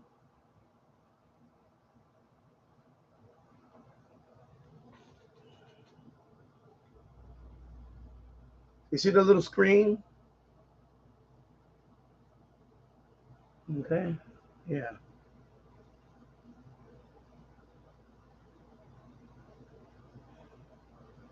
So the regular price is 170.88. But that's why I didn't get it before because the price was it was over $150. I remember I told you I was looking for it for a while. It was at 150, 140, 150, 170. And look, the price is all of a sudden boom. Because AliExpress has a summertime sale. Because they try to compete with Amazon with the Prime. Because Amazon is gonna do that in a few days. Not in a few days. In a couple of weeks or so. On the 16th. So they trying to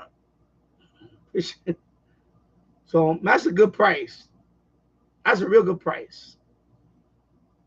So I had to pull the trigger on it. I said, you know what? Even though I want to try this setup, I said that's cheap. I'm gonna kick myself if I don't get it. Because originally I wanted to get one of these. Yeah. So same thing with this radio. Uh, Same thing with this one. You know, Aliexpress on sale. I don't know how much you guys pay for this radio. I know this radio is at least is it over? I know it's over 100. I know they had it listed at 140. 140. I could check right now. I'll check. Let me see. Let me see what the listed price on that was. I could tell you right now what was the listed price on that.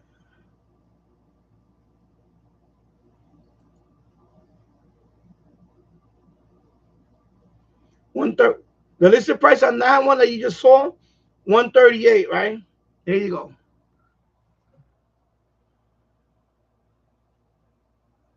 So it's half off.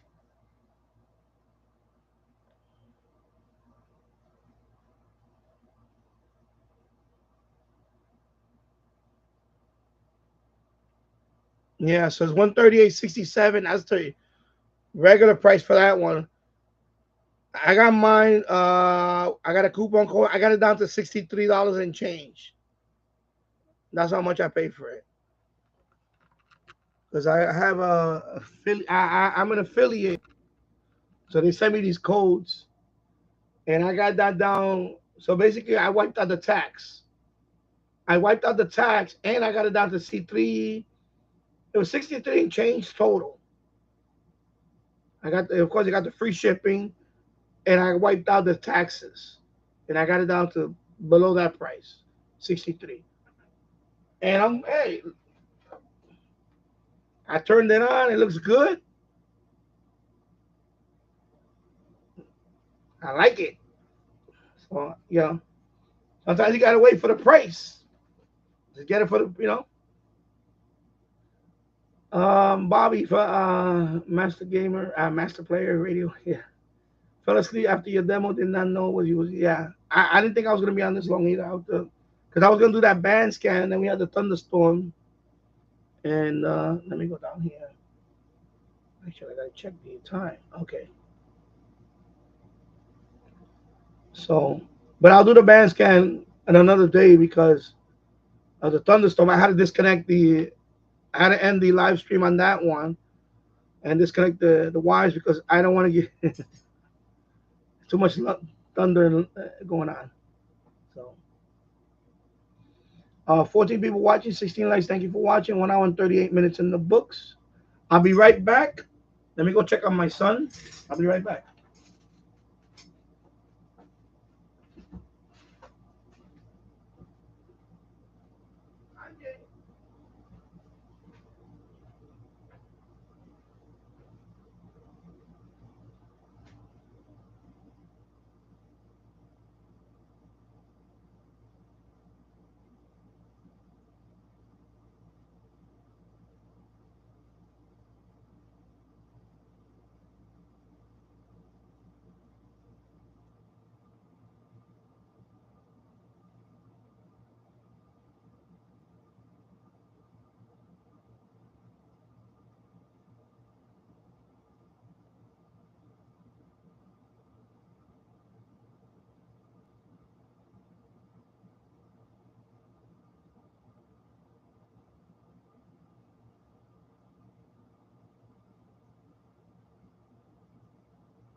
My son is on vacation mode. He's on vacation mode now. He's napping. My son stays up all night now. He stays up late. No more school. So my son's been staying up late. So he's napping during the day. My wife is at work now. So he's gonna wake up any minute and then he's gonna be up. So I checked. I wanted to see if he's awake, but he's still napping. His glass school is over. He's living his best life right now. Yeah, so AliExpress, man, look, destroy this one. I mean, it's still intact. It's a die-cast metal plane. Die-cast metal. Because I started collect these now. I have a die-cast channel. If anybody's interested in that, you can subscribe to Danny's die-cast collection. I collect, like, you know, die-cast cars like Hot Wheels and Matchbox and all that. Military metal stuff. Planes like this, collect stuff like this, like, die-cast metal, see?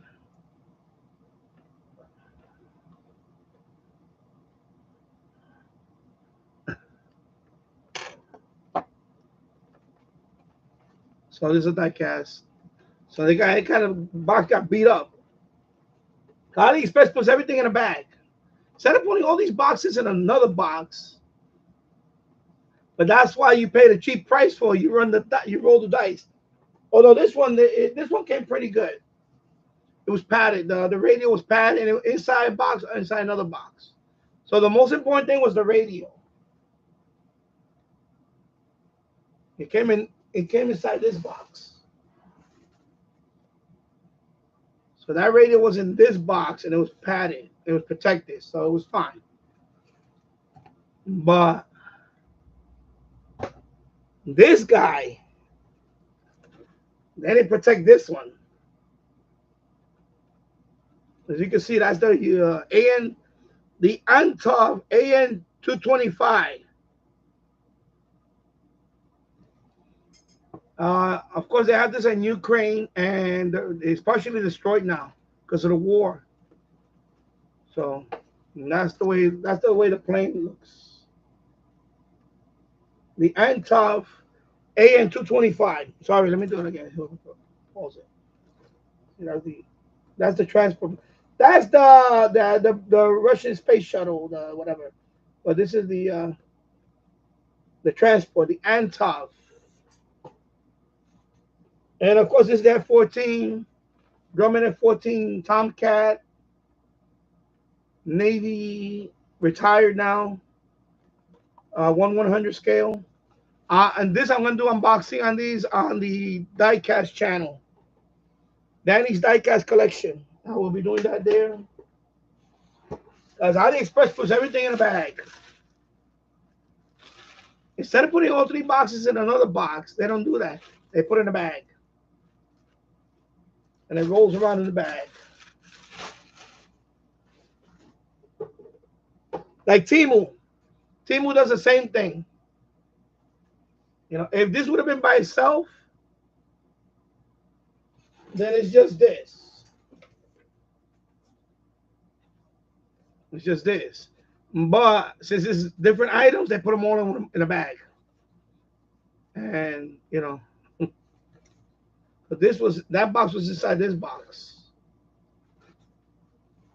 But this one didn't survive. This one, well, I mean, the packaging didn't survive. But it looks like it's intact in there. But I'm not going to unbox this until the diecast channel. I'm going to keep it anyway. And I'm going to take pictures of it. I'm going to send to them. And I'll just get a discount.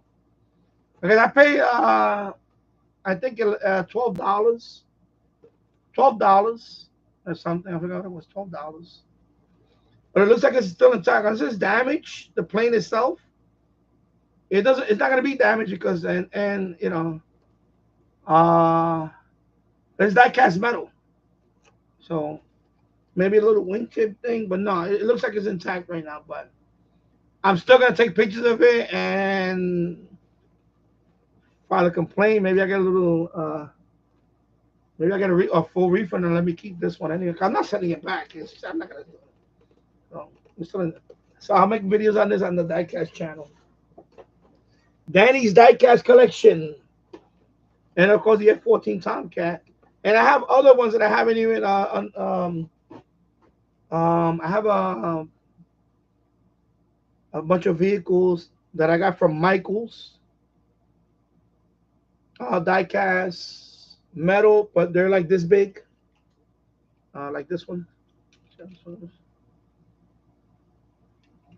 Yeah, you know what? Yeah, I'll put in the description too. But let me. The thing is, let me see. Yeah, you know what, Tasso? You're absolutely right, Tasso. So I'm gonna go down to where's it right here? Just copy and paste.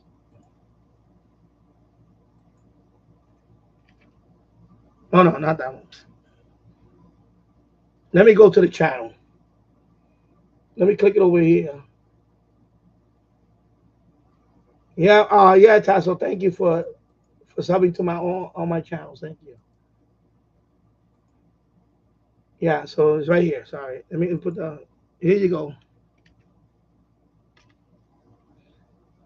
And as soon as it goes up, I'll pin it. I'll pin it up there. Danny's Diecast Collection. I got 48 subscribers, 9 videos.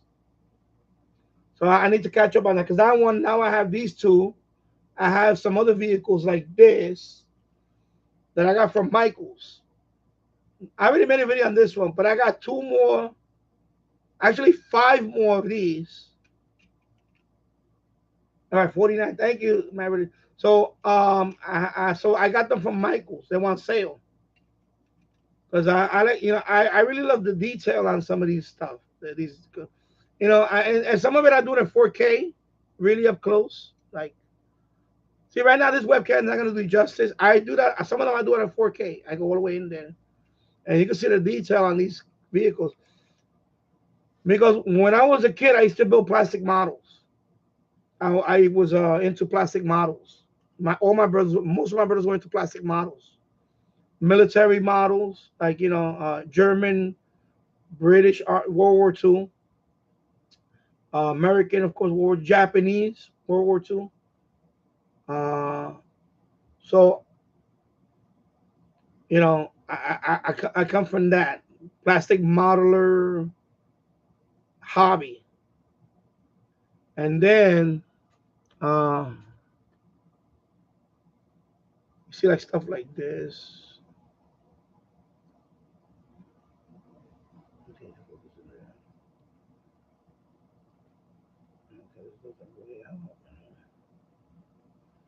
Okay, this cam is really bad.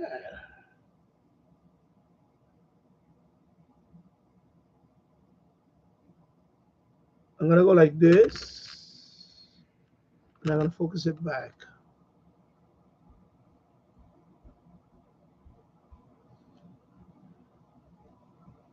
Okay, I can't do it. But when I shoot the video, I go all the way in there. These things are a crazy amount of detail. I have smaller one. I have this one, this German one from World War II, very tiny.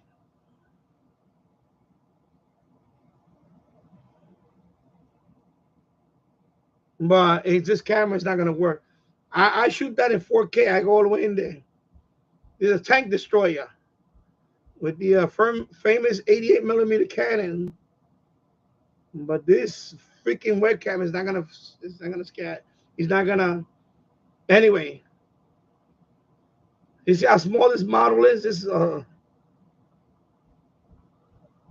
you can't see the detail with this webcam. It's not gonna happen. I can try it, but maybe I put it real close. No.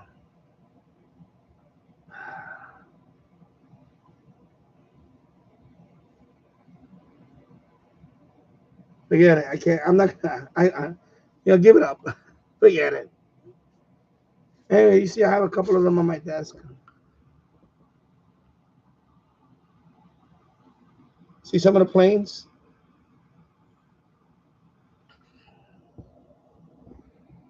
Focus. All right, let me put it back. Is this webcam? It doesn't do any justice. I still collect some coins. I have up there somewhere. I have all the state quarters. I used to collect pennies. I have booked on all the pennies all the way up to at the time, including of course the famous 1943 steel penny.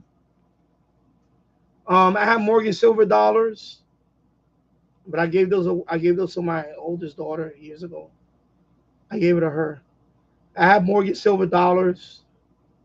I had silver half dollars, silver dollar before 1963, pure silver. I still have stamps. I have stamp collect. I have stamps. Some of them from World War II.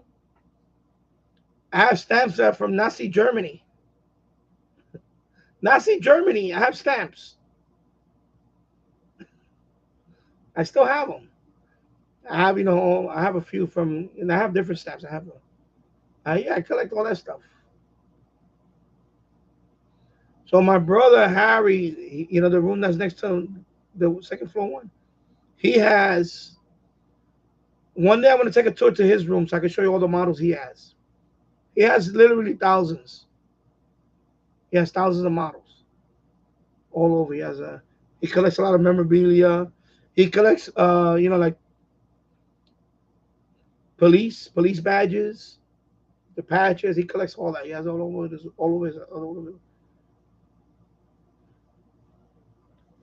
Oh, okay, cool. So let me pin the channel link on the. Let me pin it on the top. Yeah.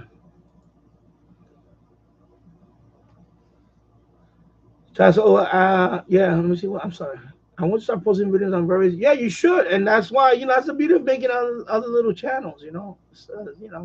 Ah, right now this guy has 49 subscribers. I don't know what it is. It's fun. They're fun. They're all fun. Sometimes I don't. I want to take a little break from it for a few days. I'm usually in there. In that one, I got a railroad channel. That when I go like places, I like to record railroad or the subway. Danny Rail fan. I have the DIY Danny do it yourself stuff that I did on that one. I'm gonna do an update on that one on the garden. I'm getting tomatoes now. Little tomatoes already. Little cucumbers are growing. I got green beans growing now. You know.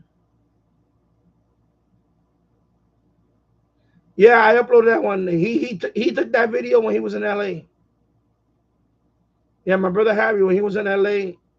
And the only thing he said, get out of the way. Get out of the way. I was like, that's an old video. He did that because when he lived in LA for a year or so he made a video on that. This is years ago. That video is like 10 years old now. So he said, I said, Harry, you have any videos that Yeah, it was. Oh yeah, 2013. Yeah, 2013. Yeah, yeah. So it's 11 years, right? 11 years. Yeah. So he said, no, I got a couple of videos. I said, okay. So let me. Is the quality good? He said, yeah, it's okay. So I said, okay, I'm gonna upload it. So it was the LA they call it the Expo line. It's like a light rail. So of course when I go to Virginia, I'm gonna go to DC. I'm gonna record the subway in DC. The subway, the Washington Metro. I'm gonna ride the Metro. I'm gonna record that one. I definitely want to ride the Washington Metro. I want to do that, and eventually I'm gonna start going into the city. So eventually I'm gonna start going in the city. So I'm gonna record the subway cars. Of course, I live near the Kawasaki plant here in Yonkers. I used to work there, so we used to make the trains there. So and now they have the R211 train that's rolling out in New York City. The Kawasaki R211. When I went to Florida, I was on the Amtrak. I did a 3 hour. I put it to 3 hours, but it was actually I think I recorded over 12 hours, but I cut it down to 3 hours. Yeah, anything. New Jersey Transit, rail fans. I watch that stuff, you know. So yeah, it's another hobby. Yeah, we all have. That's one thing about this hobby. We all have different other hobbies. We all won't have one hobby. We have multiple hobbies. So even within radio, we have television, DX enthusiasts, and all that. Whatever. We also have weather. Some of us are weather enthusiasts. Some of us like other stuff. Like I'm like I said, plastic models. I like these. You know, I love aviation, so I'm always things like this. This is the 777. So I buy these from Aliexpress or from Timu. I collect them. I make videos on it, and yeah, I just put them. And if my son wants to play with them, he can play with them too. He play with some of them.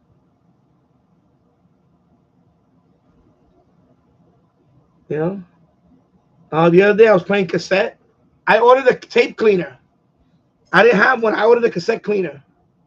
My last live stream I was playing. Remember I was playing the cassette. I was playing the my radio Dexter wasn't. He would have recognized it. I was playing the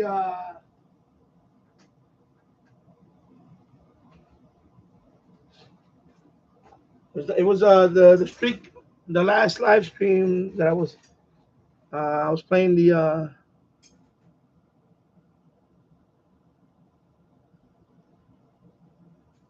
okay, this water's in the way. I think the water's actually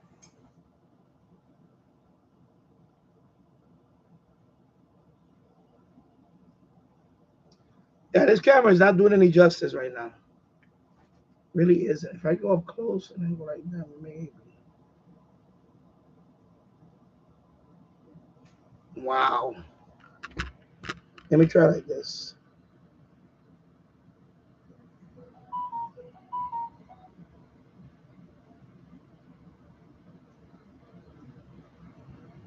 Yeah, I definitely. I think I'm gonna look for a new camera.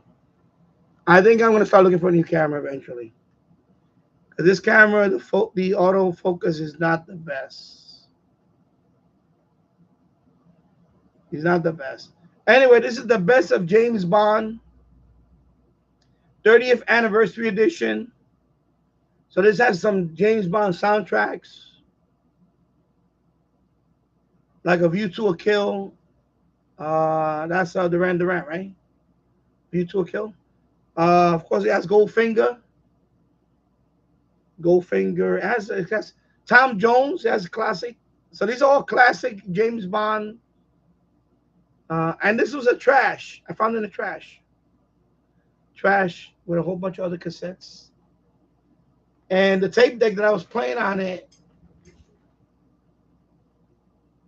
the Onkyo tape deck, I found that in the trash years ago.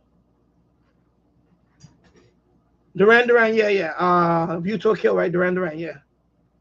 So I ordered a tape cleaner last night from Amazon because one side of the left and right, I believe is the right audio is kind of lower than the left.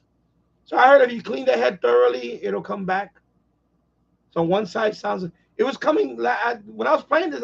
Hear it. I could see the LED lights on the other side starting to come on. Yeah, Onkyo tape deck in the trash. Is auto reverse. Auto reverse. I can't put the camera all the way up. Let me see how far I can get with this webcam. If I can show you right there. That's Onkyo. Right here. That black one in the middle. Hold up. That's Onkyo. It's a single cassette, but it has auto reverse. It's a nice tape deck. It was just sitting in the trash. As a matter, I gotta make a video on that. Danny's dumpster dive. That's another channel that I have. That I find stuff in the trash. I find stuff in the trash and I bring it home and it works. Like that 42-inch TV right here. RCA 42-inch TV. I found that they threw it out in the trash. It works fine. So Danny's Dumpster Dive. That's another channel that I have. I talk about these things. So I need to. I'm gonna make a video on that Onkyo tape deck. It's good. It works. Everything works fine. It's just the when I put the cassette, I noticed one side's a little. But when I clean the heads on it, when I clean the heads, I think I should fix it right up. So Danny's Dumpster Dive channel. I should put the link on that one too. Why not? Why not put the link on that one too? Danny's Dumpster Finds. So far, I have 3 videos there. They all, including this one. This is the ultra wide LG. I found this one in the trash. So let me go to Danny's Dumpster Dive. I mean, Dumpster Find, excuse me.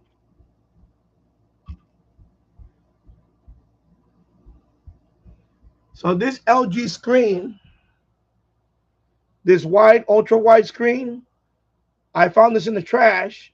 I just bought the stand because it ain't no stand. I bought the mount. And I made a video on that, how to put it together. So this is an ultra wide LG 29-inch. That was in the trash. That was in the trash. The bakery threw it out. The bakery down the block threw it out. I guess they used it for inventory. It had no stand. And I got the plug. The plug was rolled up right next to it. So I took it home. I dropped my son off school that morning, and it was next to the dumpster, that screen. Because I guess people thought it was some. I guess went down. I don't know why. It works fine. I hooked it up. HDMI, boom. So now this is my screen for this computer. It's a 29-inch LG ultra wide monitor. It has 2 inputs. The sound on this is awesome. It has the audio that you hear is coming from the speakers of this monitor. And they just threw it out. That's an old one. That one I had, that's a Pavilion. That's an HP Pavilion. It's an i7 processor, but it's the early generation. I think it's 4 cores. 16 gigs of RAM. Nothing special. I put an SSD in it. There's a 512 gigabyte SSD. I forgot what brand. I think it's Crucial. And that's it. Because I only use it for streaming, and that's it. I'm gonna add a second hard drive because I'm gonna start recording SDRs on it, and it takes up a lot of space. So I'm gonna have to get a second drive for it. But this computer is old. This computer is at least 10 years old now. This one that I'm streaming. The one that I stream upstairs, that's a trash can find. That's a Dell. Another i7. That one has 16 gigs of RAM. That one has better video card. It has an NVIDIA. I forgot what GeForce, whatever. I forgot. That one is a little better because that one was an old gaming system. That one I found in the trash. So I just took out the mechanical drive out of the way. I put an SSD drive in there, put Windows 10, and that one it still works. And that's probably 10 years old too. Yeah, Windows 10 was okay. It was good. My brother still has that one. So yeah, so let me read up down here. Yeah. Let me read down here. So I also got a dollar bill from 1934. Cool. Blue stamp. Nowadays, I also used to collect stamps. Have some from when Spain was under fascist rule. General Franco, yeah. I know. Spanish Civil War. Yeah, under Franco, yeah. There was an ally. Yeah, I know the whole fascist rule.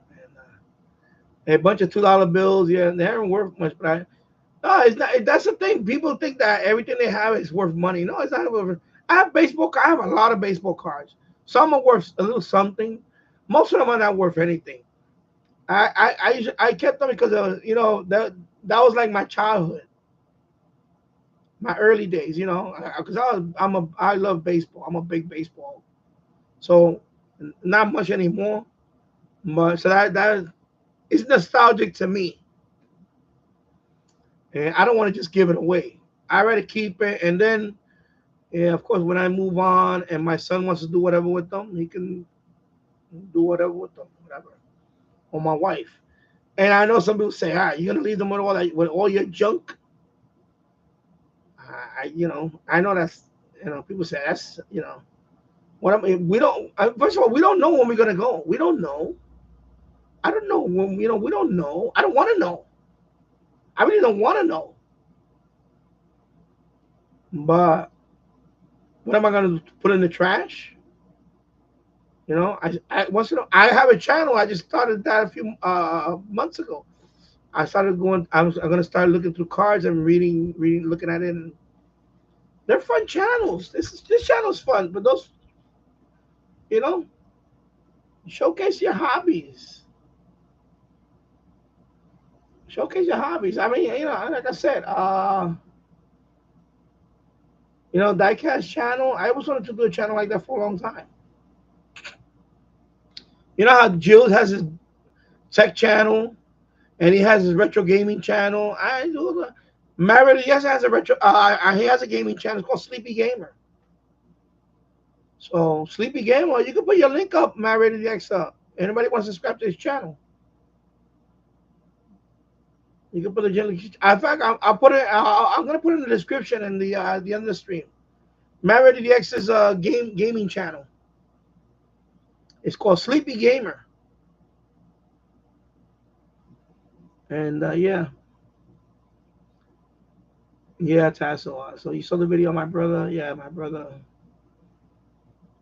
Harry. Excuse me. He's legally blind on one eye. He has to walk with the stick. He's very independent, but he's legally blind. Uh, yeah, he can leave a comment.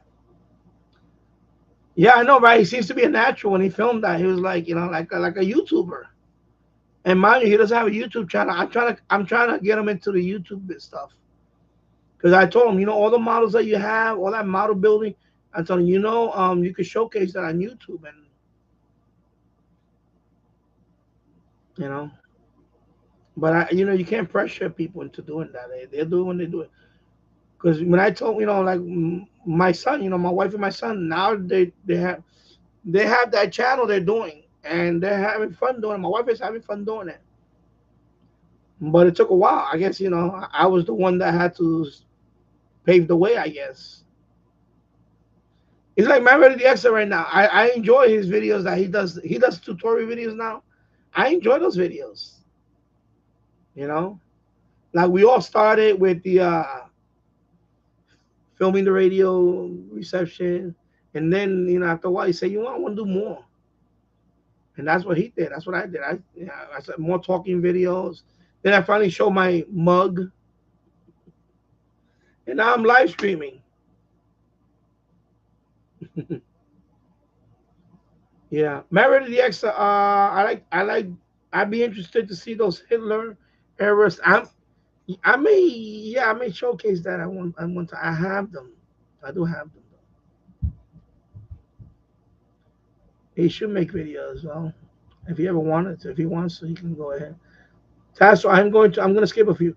I'm going to record the Amtrak next time. Yeah, you should. New Jersey Transit. Even taking the subway.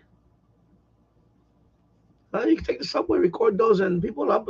I wish I could take the subway all the time. And I would have been recording all that, but I haven't been in the city in a long time. Yeah,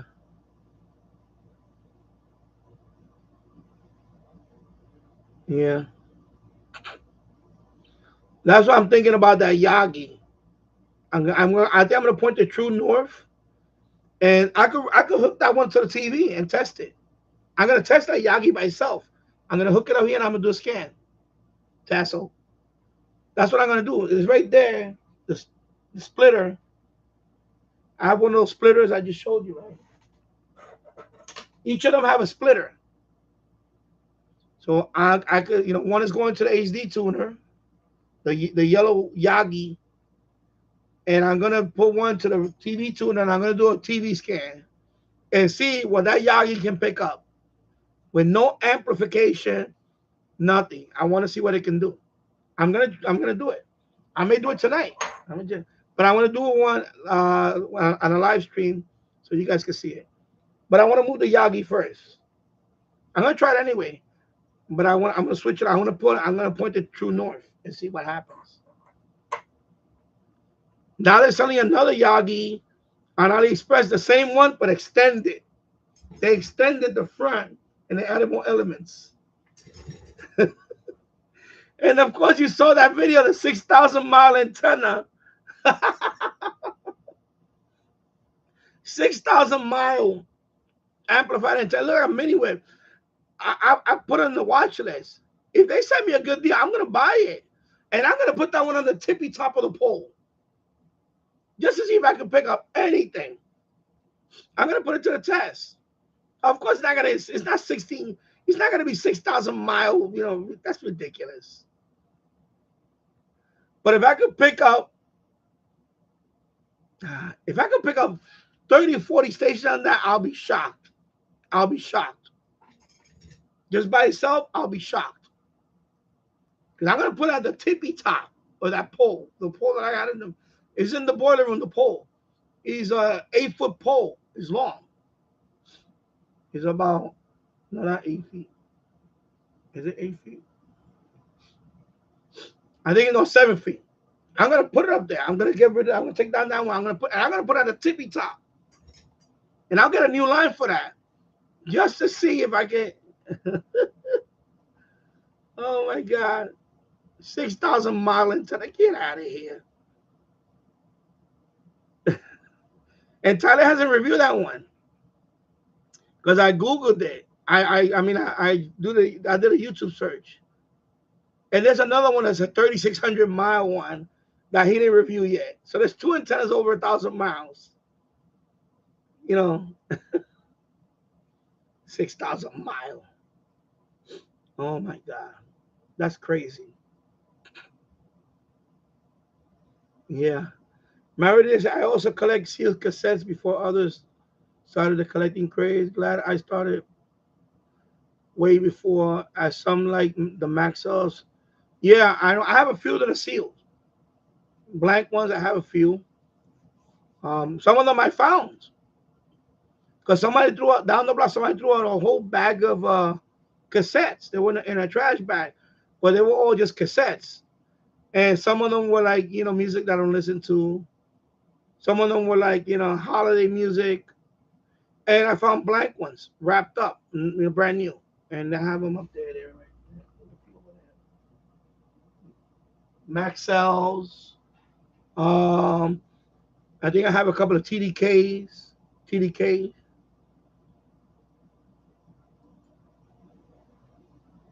Yeah, 6,000-mile antenna, right? Crazy. Yeah. Because I was looking at last night at eBay, and I said, I gotta post this. I gotta post this because this is funny. Why would anybody post it? I mean, they must be. I think the people that put that say, oh, somebody's gonna fall for it and buy it. And they sold like 78 of them. It says how many got sold. Last time I checked, I think it was 78 that got sold. And then the other image, the tassel, right? It says 150 miles. I'm like, 150 miles. Yeah. But and that's omnidirectional is it's probably like the Antop omnidirectional. But I put it on the watch list. So it's $14.98. So they offer it to me for like half off. I may pull the trigger on it. Just for the hell of it. Of course, not even 150 miles. not gonna be even 150. The clear stream that I have, the clear stream 4, that's $130 antenna, and that one is rated. They say up to 60 miles, and trust me, that one's not gonna do 60 miles.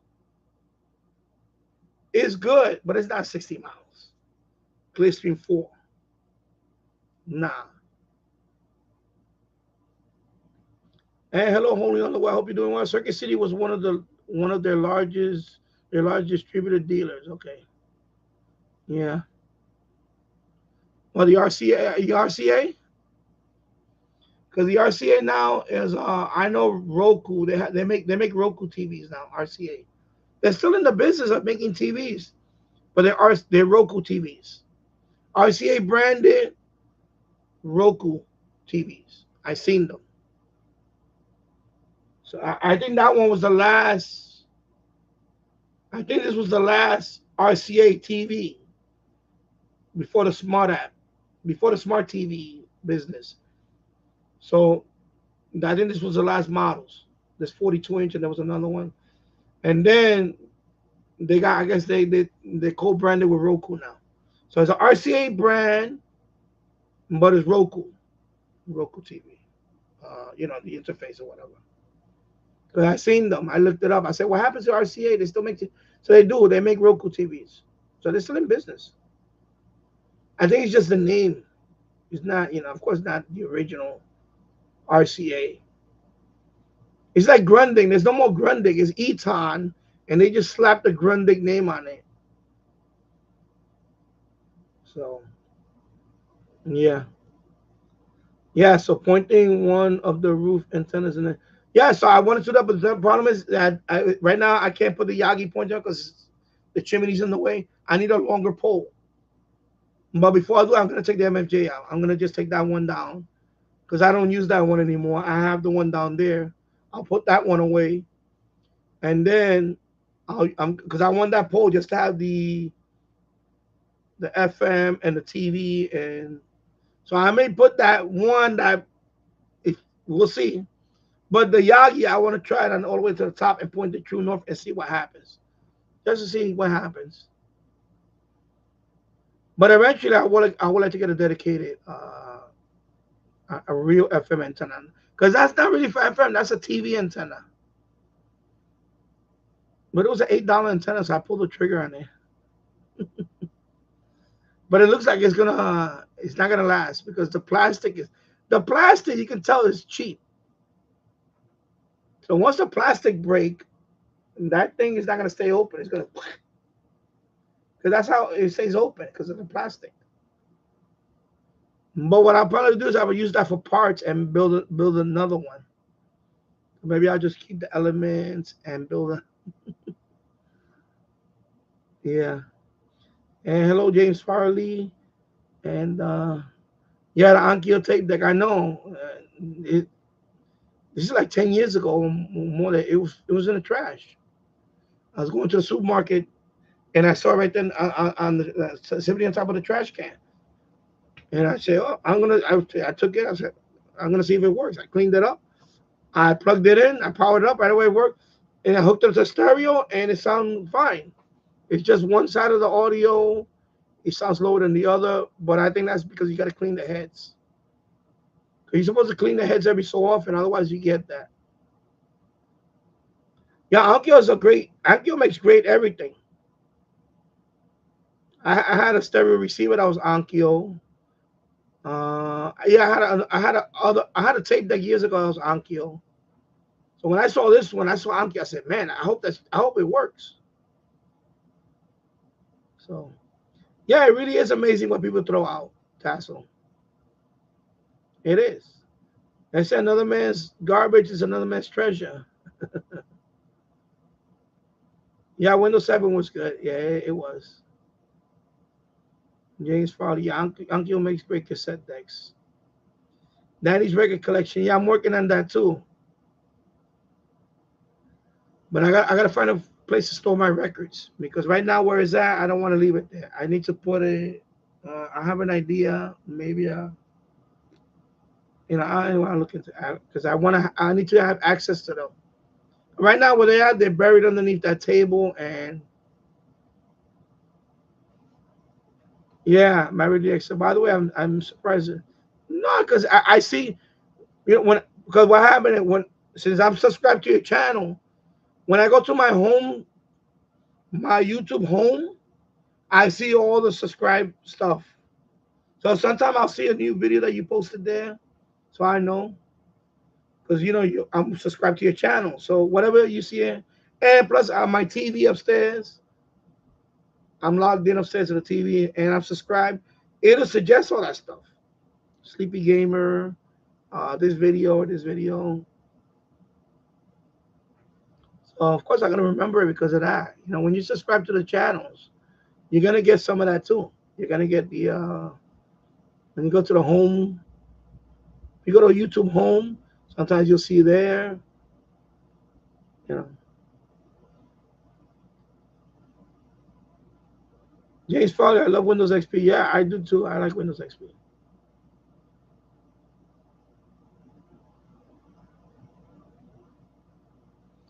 Remember, there's also Danny the talking videos that I still do them because you said you enjoy them, so that gave me the encouragement. Yeah, they're great videos. I like the tutorials. You do some good tutorials. You do very good tutorials.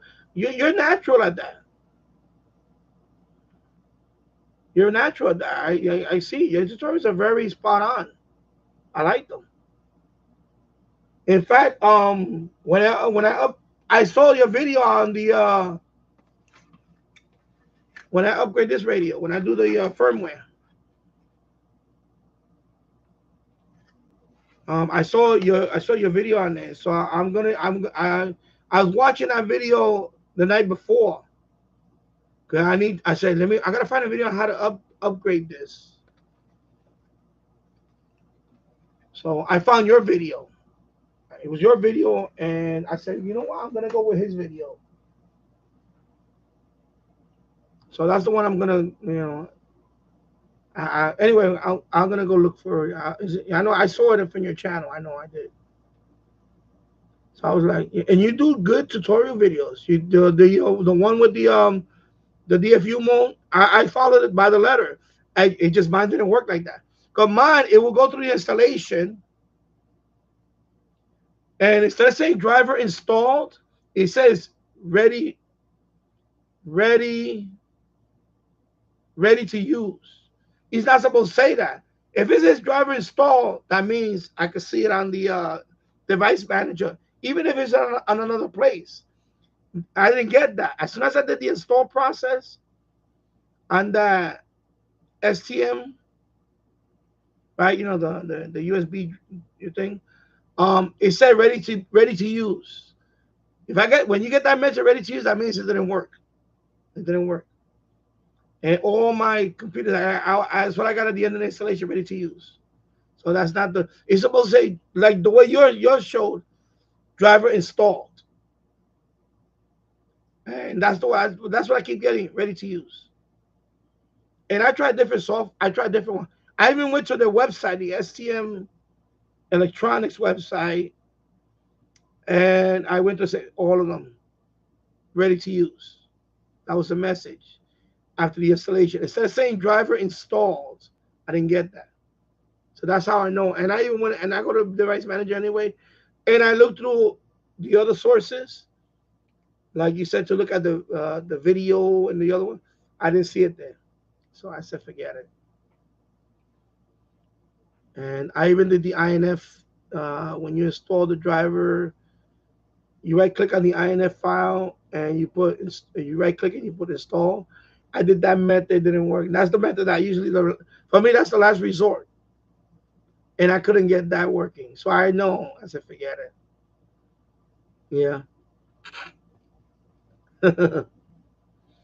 Married to the X. I look forward to you receiving China with that antenna when you get it. Yeah. 6,000 miles. Yeah, right. I know. 6,000 miles. Ridiculous. And hello, Davin Rose. Okay. I'm being a little skeptical right now, but I'm hoping you're not that person that got booted here many times over. So I am gonna leave it for now because I'm getting the skeptical. The bells and whistles are going off on me. But as long as you keep it to a minimum, she'll see. Yeah, yeah. Anyway, if you're who you are, I hope you are somebody else. I'm not gonna put you on the spot. If you are somebody else, that's fine. Then welcome. But if you know, yeah, yeah, I know. But I'm not gonna. I'm gonna. mm, If he does, if the person doesn't state the obvious, then I'm gonna leave it alone for now. Is when the person comes with another name and says, "Unban me, unban me, unban me. Why you ban me? Unban me." Then you know that's bam. So right now, my bells and whistles are going off, but mm, we'll see. We'll see. Yeah, I know. Married this 100 points. Whoever kicks that person first. But right now, we'll see. Yeah, I just get that feeling that this is the same person, but until that person reveals himself with the obvious stuff, and it'll come out. If the person does that, it'll come out because that's what happened. That's how they get booted all the time. They reveal themselves. They come out with the why you ban me? Why you ban me? And then that's when okay, that's it. Get him, get him. Let me focus. Go get him.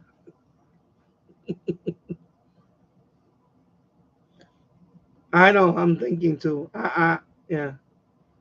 Just gonna let it reveal itself. This is the second time I seen the name. Last time, kind of looks like the same. They don't. The grammar is kind of the same. You might as well say if you are, because you're gonna slip up, and then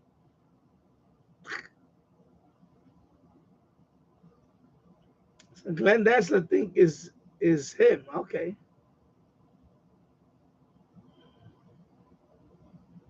I don't know. You should check out the channel. Maybe they have a channel. I don't know. Because I don't want every new name to come here to be under scrutiny. You know, I don't want every new name to be under scrutiny. But I see certain patterns already. Like the way this person writes hello, it reminds me of the other person says hello, and there's no. I don't know. I can. I don't know. Maybe it's just me being a little paranoid. Maybe my little paranoia is kicking in. But I'm gonna let it go for now until it reveals itself. Because something obvious is gonna come out. You know, something obvious is gonna come out.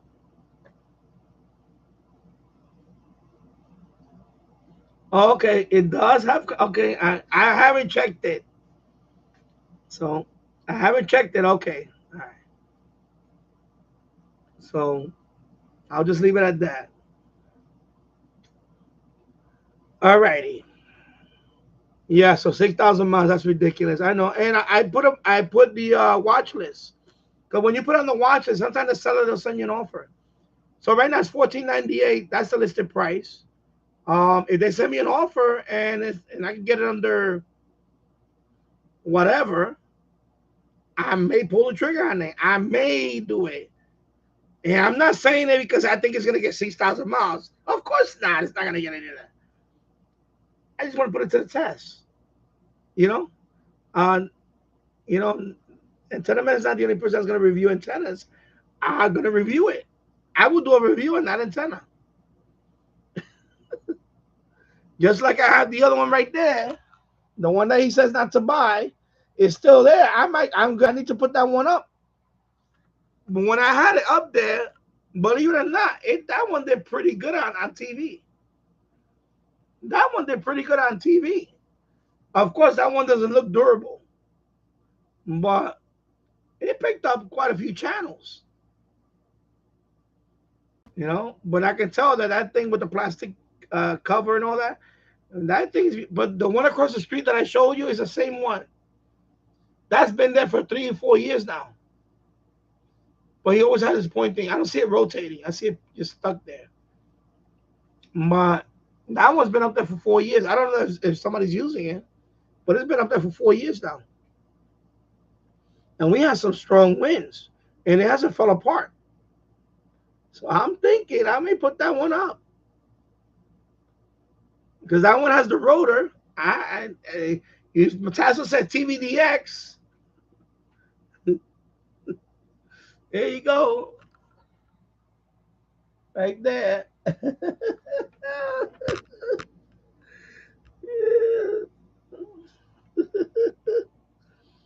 Oh my God. Roku OS, yeah.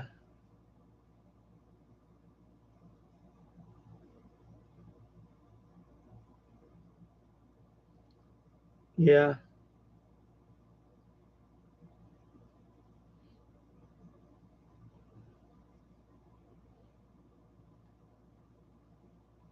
Ankyo. Yeah, Ankyo. So I'm already just hopefully the server OS method you can get the DFU USB drivers. So, yeah, I'm gonna try. And thanks for the compliment. You're welcome. Yeah, because I have on the servers I have um one of them has Proxmox. So that's and also VMware. What is it? This one has it, the Barracuda ESXi. So I got ESXi now. VMware ESXi. I can store uh, whatever Windows. I have Windows 2000. I have the original Windows 2000 disk. I have XP. I could try all of them on the virtual machine, and see that'll work. I'll do that. The Barracuda one, the Barracuda network computer. That's supposed to be a network firewall, but that's basically a computer. Anyway, I put ESXi in there, so I could use that one. I could just use that one,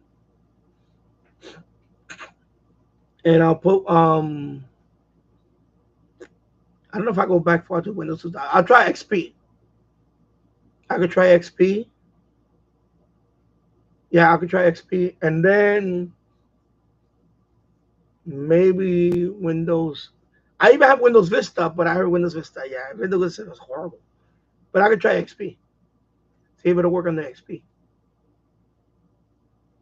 That DFU USB driver. Because you got yours. You have I know you using VirtualBox. I saw your video. I saw your the when it running inside VirtualBox. So you have old Windows 10. See, I don't know if my Windows 10 is that old. That's why I don't. Mine is pretty old. My Windows 10. I got mine. I downloaded it when it was. So where did you get your Windows 10? Well, my Windows 10. I have 64-bit Windows 10. I have it on a CD, on a DVD. Excuse me, on a DVD. So I don't know what Windows 10 you have. What particular? Because I saw your when it says old Windows 10, but I don't know which one is that one. So yes, as I said, they have a channel, and TV say okay. So I don't know. I'm a skeptic. Anybody can make a channel in 2 minutes. I have to look at the. Well, you know what I do? I look at the when they created the channel.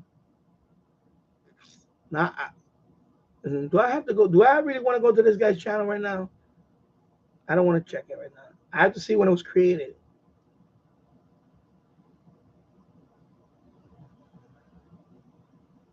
You know.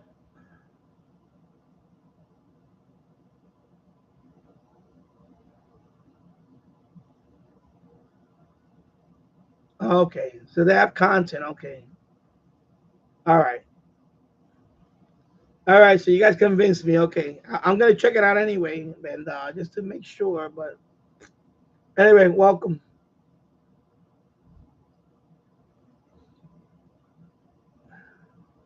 Yeah. Okay.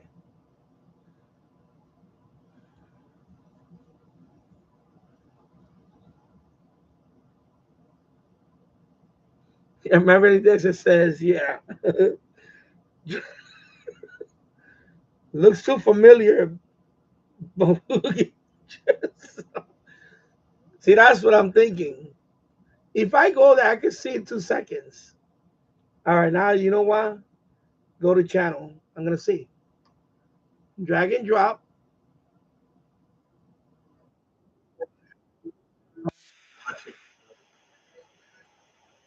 Okay, okay. I see some Alabama public television. Okay.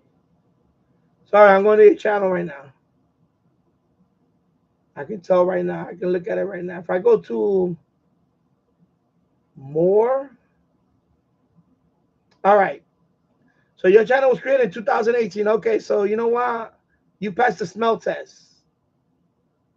Okay, and you have a TikTok account. You have a, you know what? That's good. That's good. You know what? That's a good what you're doing. Devin Rose, good. Okay, you got content. You got 230 videos. All right, sir. Okay, so you're there. Yeah, yeah. You're not him, because that guy is too dumb. That guy that I'm talking about, he's just too dumb to make a channel like that. You have a channel, so you know what? You get the welcome. You know, I'm skeptical about because well, because of one guy. Okay, so yeah, he's okay. He's good. You're good. You're good, bro. You're good. Yeah, no, he has content. I saw your content. Yeah, his channel started in 2018. He has over 200 videos, over 70,000 views. Okay, that's definitely not that dummy. That dummy that comes in here, because that guy's a dummy. That kid that comes in here is a dummy. He's too much of a dumb to have a channel. So yeah. So anyway, Devin, good job. Welcome. Welcome to the channel. And people, if you like his channel, sub to his channel. There you go. So sub to his channel. Yeah. You know. You know what? I'll sub to your channel later. I'm gonna sub to your channel, Devin. There you go. Yeah. No, I'm gonna sub to your channel, Devin. You look like you got some good stuff in there. Yeah, good, nice. Nice little page. He has a TikTok account, which is nice to see. He has an Instagram account. So he's doing it the right. He got the social media thing going on. Pretty cool.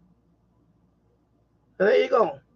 Yeah, I'll sub to your channel later, Devin. So check out his channel. If anyone to sub to him, go ahead. So yeah. Let me go back up here. Yeah, definitely not him. That kid, there's no way he would have done that kid. That kid that I'm talking about, he's just coconut head, whatever. Yeah. Yeah, I know. You know why yeah, I'm sorry I doubted you too.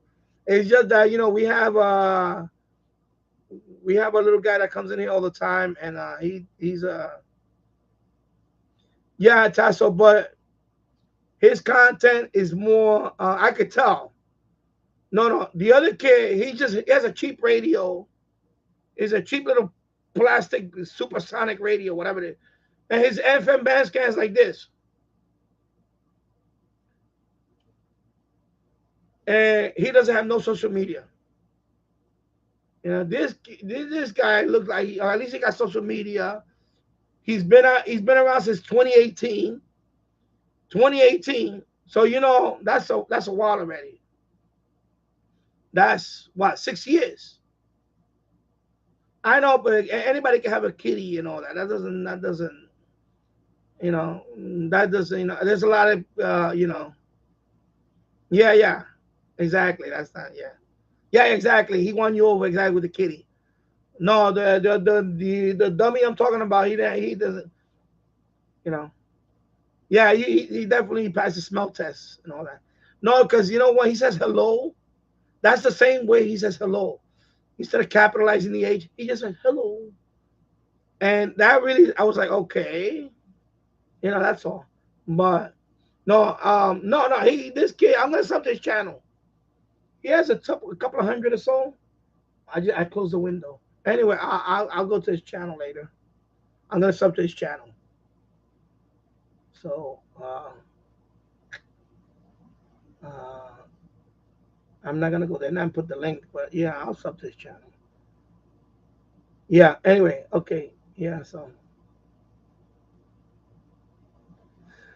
no, I just checked it out. I went there. I checked it, and his channel's been out since 2018. He has over 230 videos, 77,000 views. He has a TikTok. He has the Instagram. So definitely not that kid. That kid, the kid, the dummy that comes here all the time, that he tries to sneak in here. He can never do a channel like that. Because that was, see, the thing is that kid, the one that he was here, the kid that can, I was trying to make him, I was trying to help him out. Because I try to help people out. I was trying to help him out. But then he just kept repeating certain things, and he would come in here and like I remember he said that my phone was a piece of junk, and he had an iPhone, and like things like that, and like annoying. He was always annoying, and finally I had enough of him, and when he kept saying that I banned him, when I didn't ban him, you know. No, this kid is okay. He's okay. Yeah, because that kid at one time he had another channel that had 120 subs. He had about 125 subs. Then I don't know what happened. He deleted his channel. He came in here where I noticed the same name, but he didn't have the wrench. And I said, "What happened to your channel?" Oh, I deleted it. I said, "Can you sub?" No, I'm not subbing your channel. I didn't want to sub in the first place because his content wasn't, you know, he didn't have no content. It was like, know. Anyway, yeah, I think he has like 7 or 8 subs now. I don't know.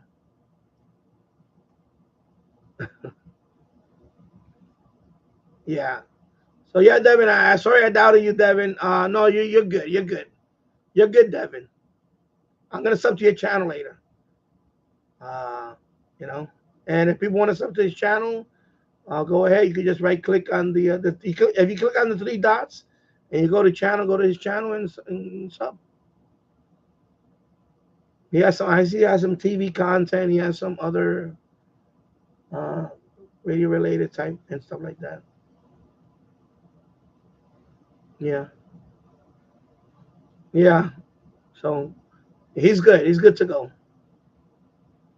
Yeah,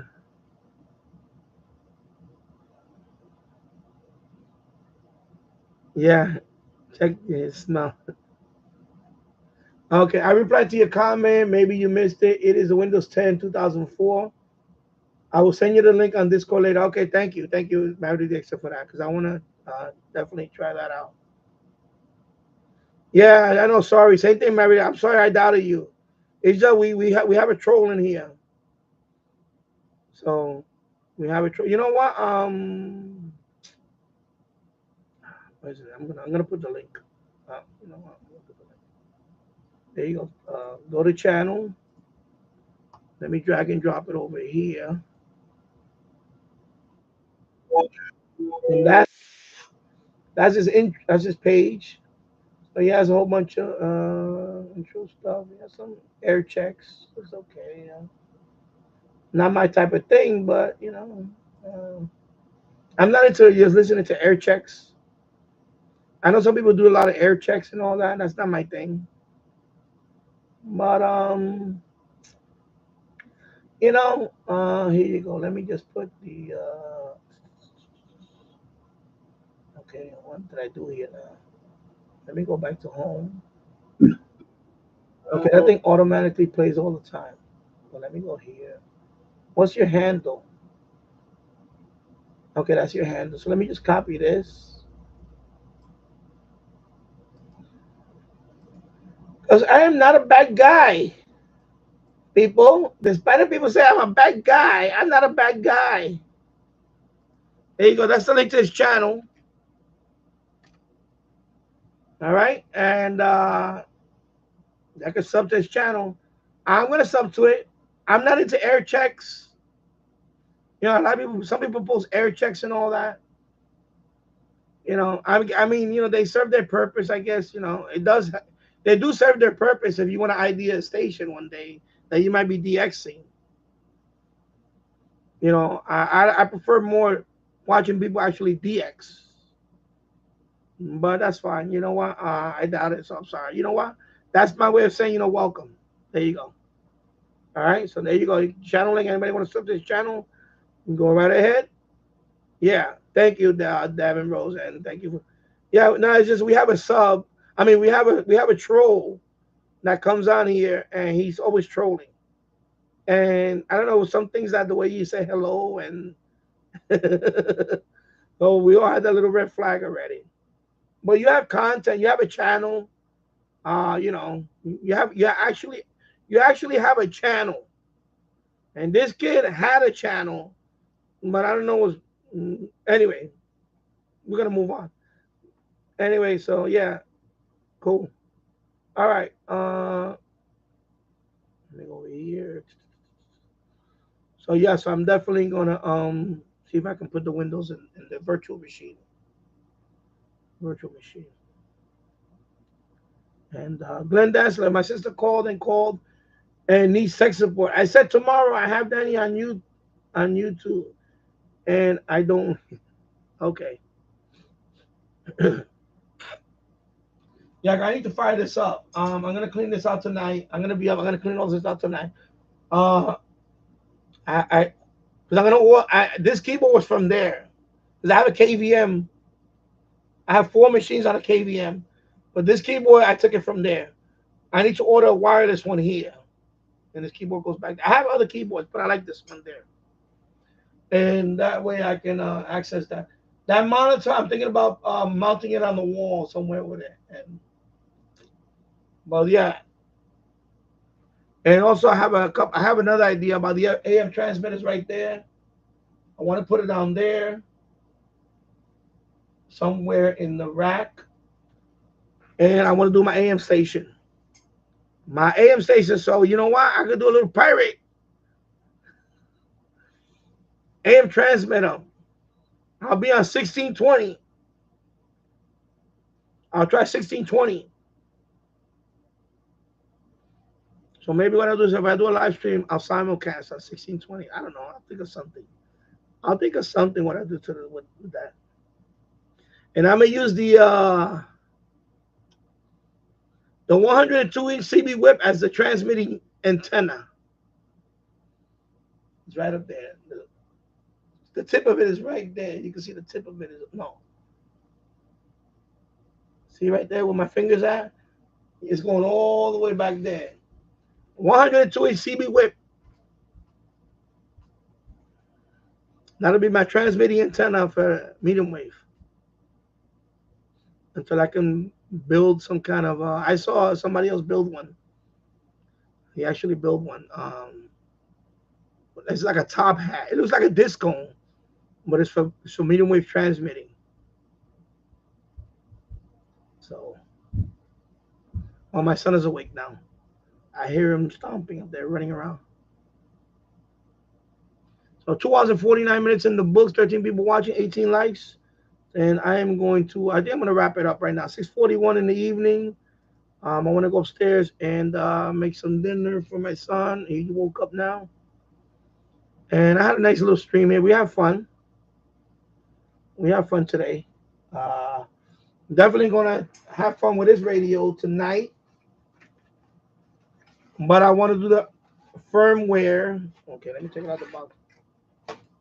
Because I got this today. So I definitely going to have to go to Married to the X's video and look at the firmware. and do the update on this one, and then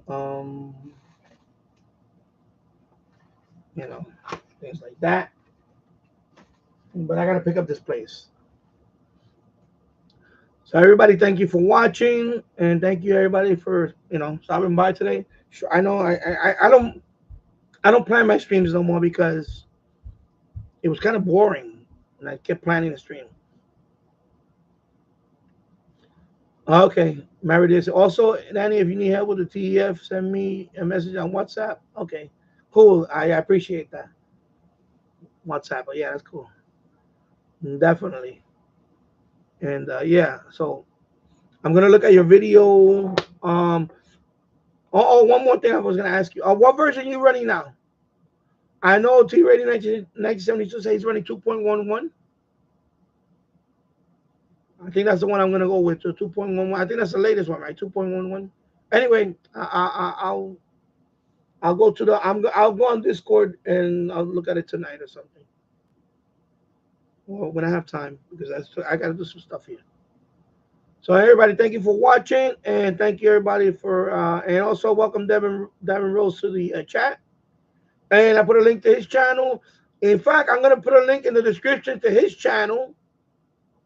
I'm gonna put a link to who else I said I was gonna put a link to. Uh, who else I said I was gonna put a link to? Somebody else I forgot. Anyway, I'll look at the replay. I'll see what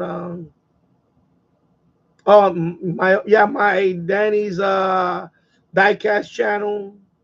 Anybody want to sub to Danny's diecast collection? I have a couple of diecasts here that I got from my. I need to do unboxings on those. So I'm gonna put a link to David. I'm gonna put a channel link. Your gaming channel. That's right, Marity. Oh yeah, Sleepy Gamer.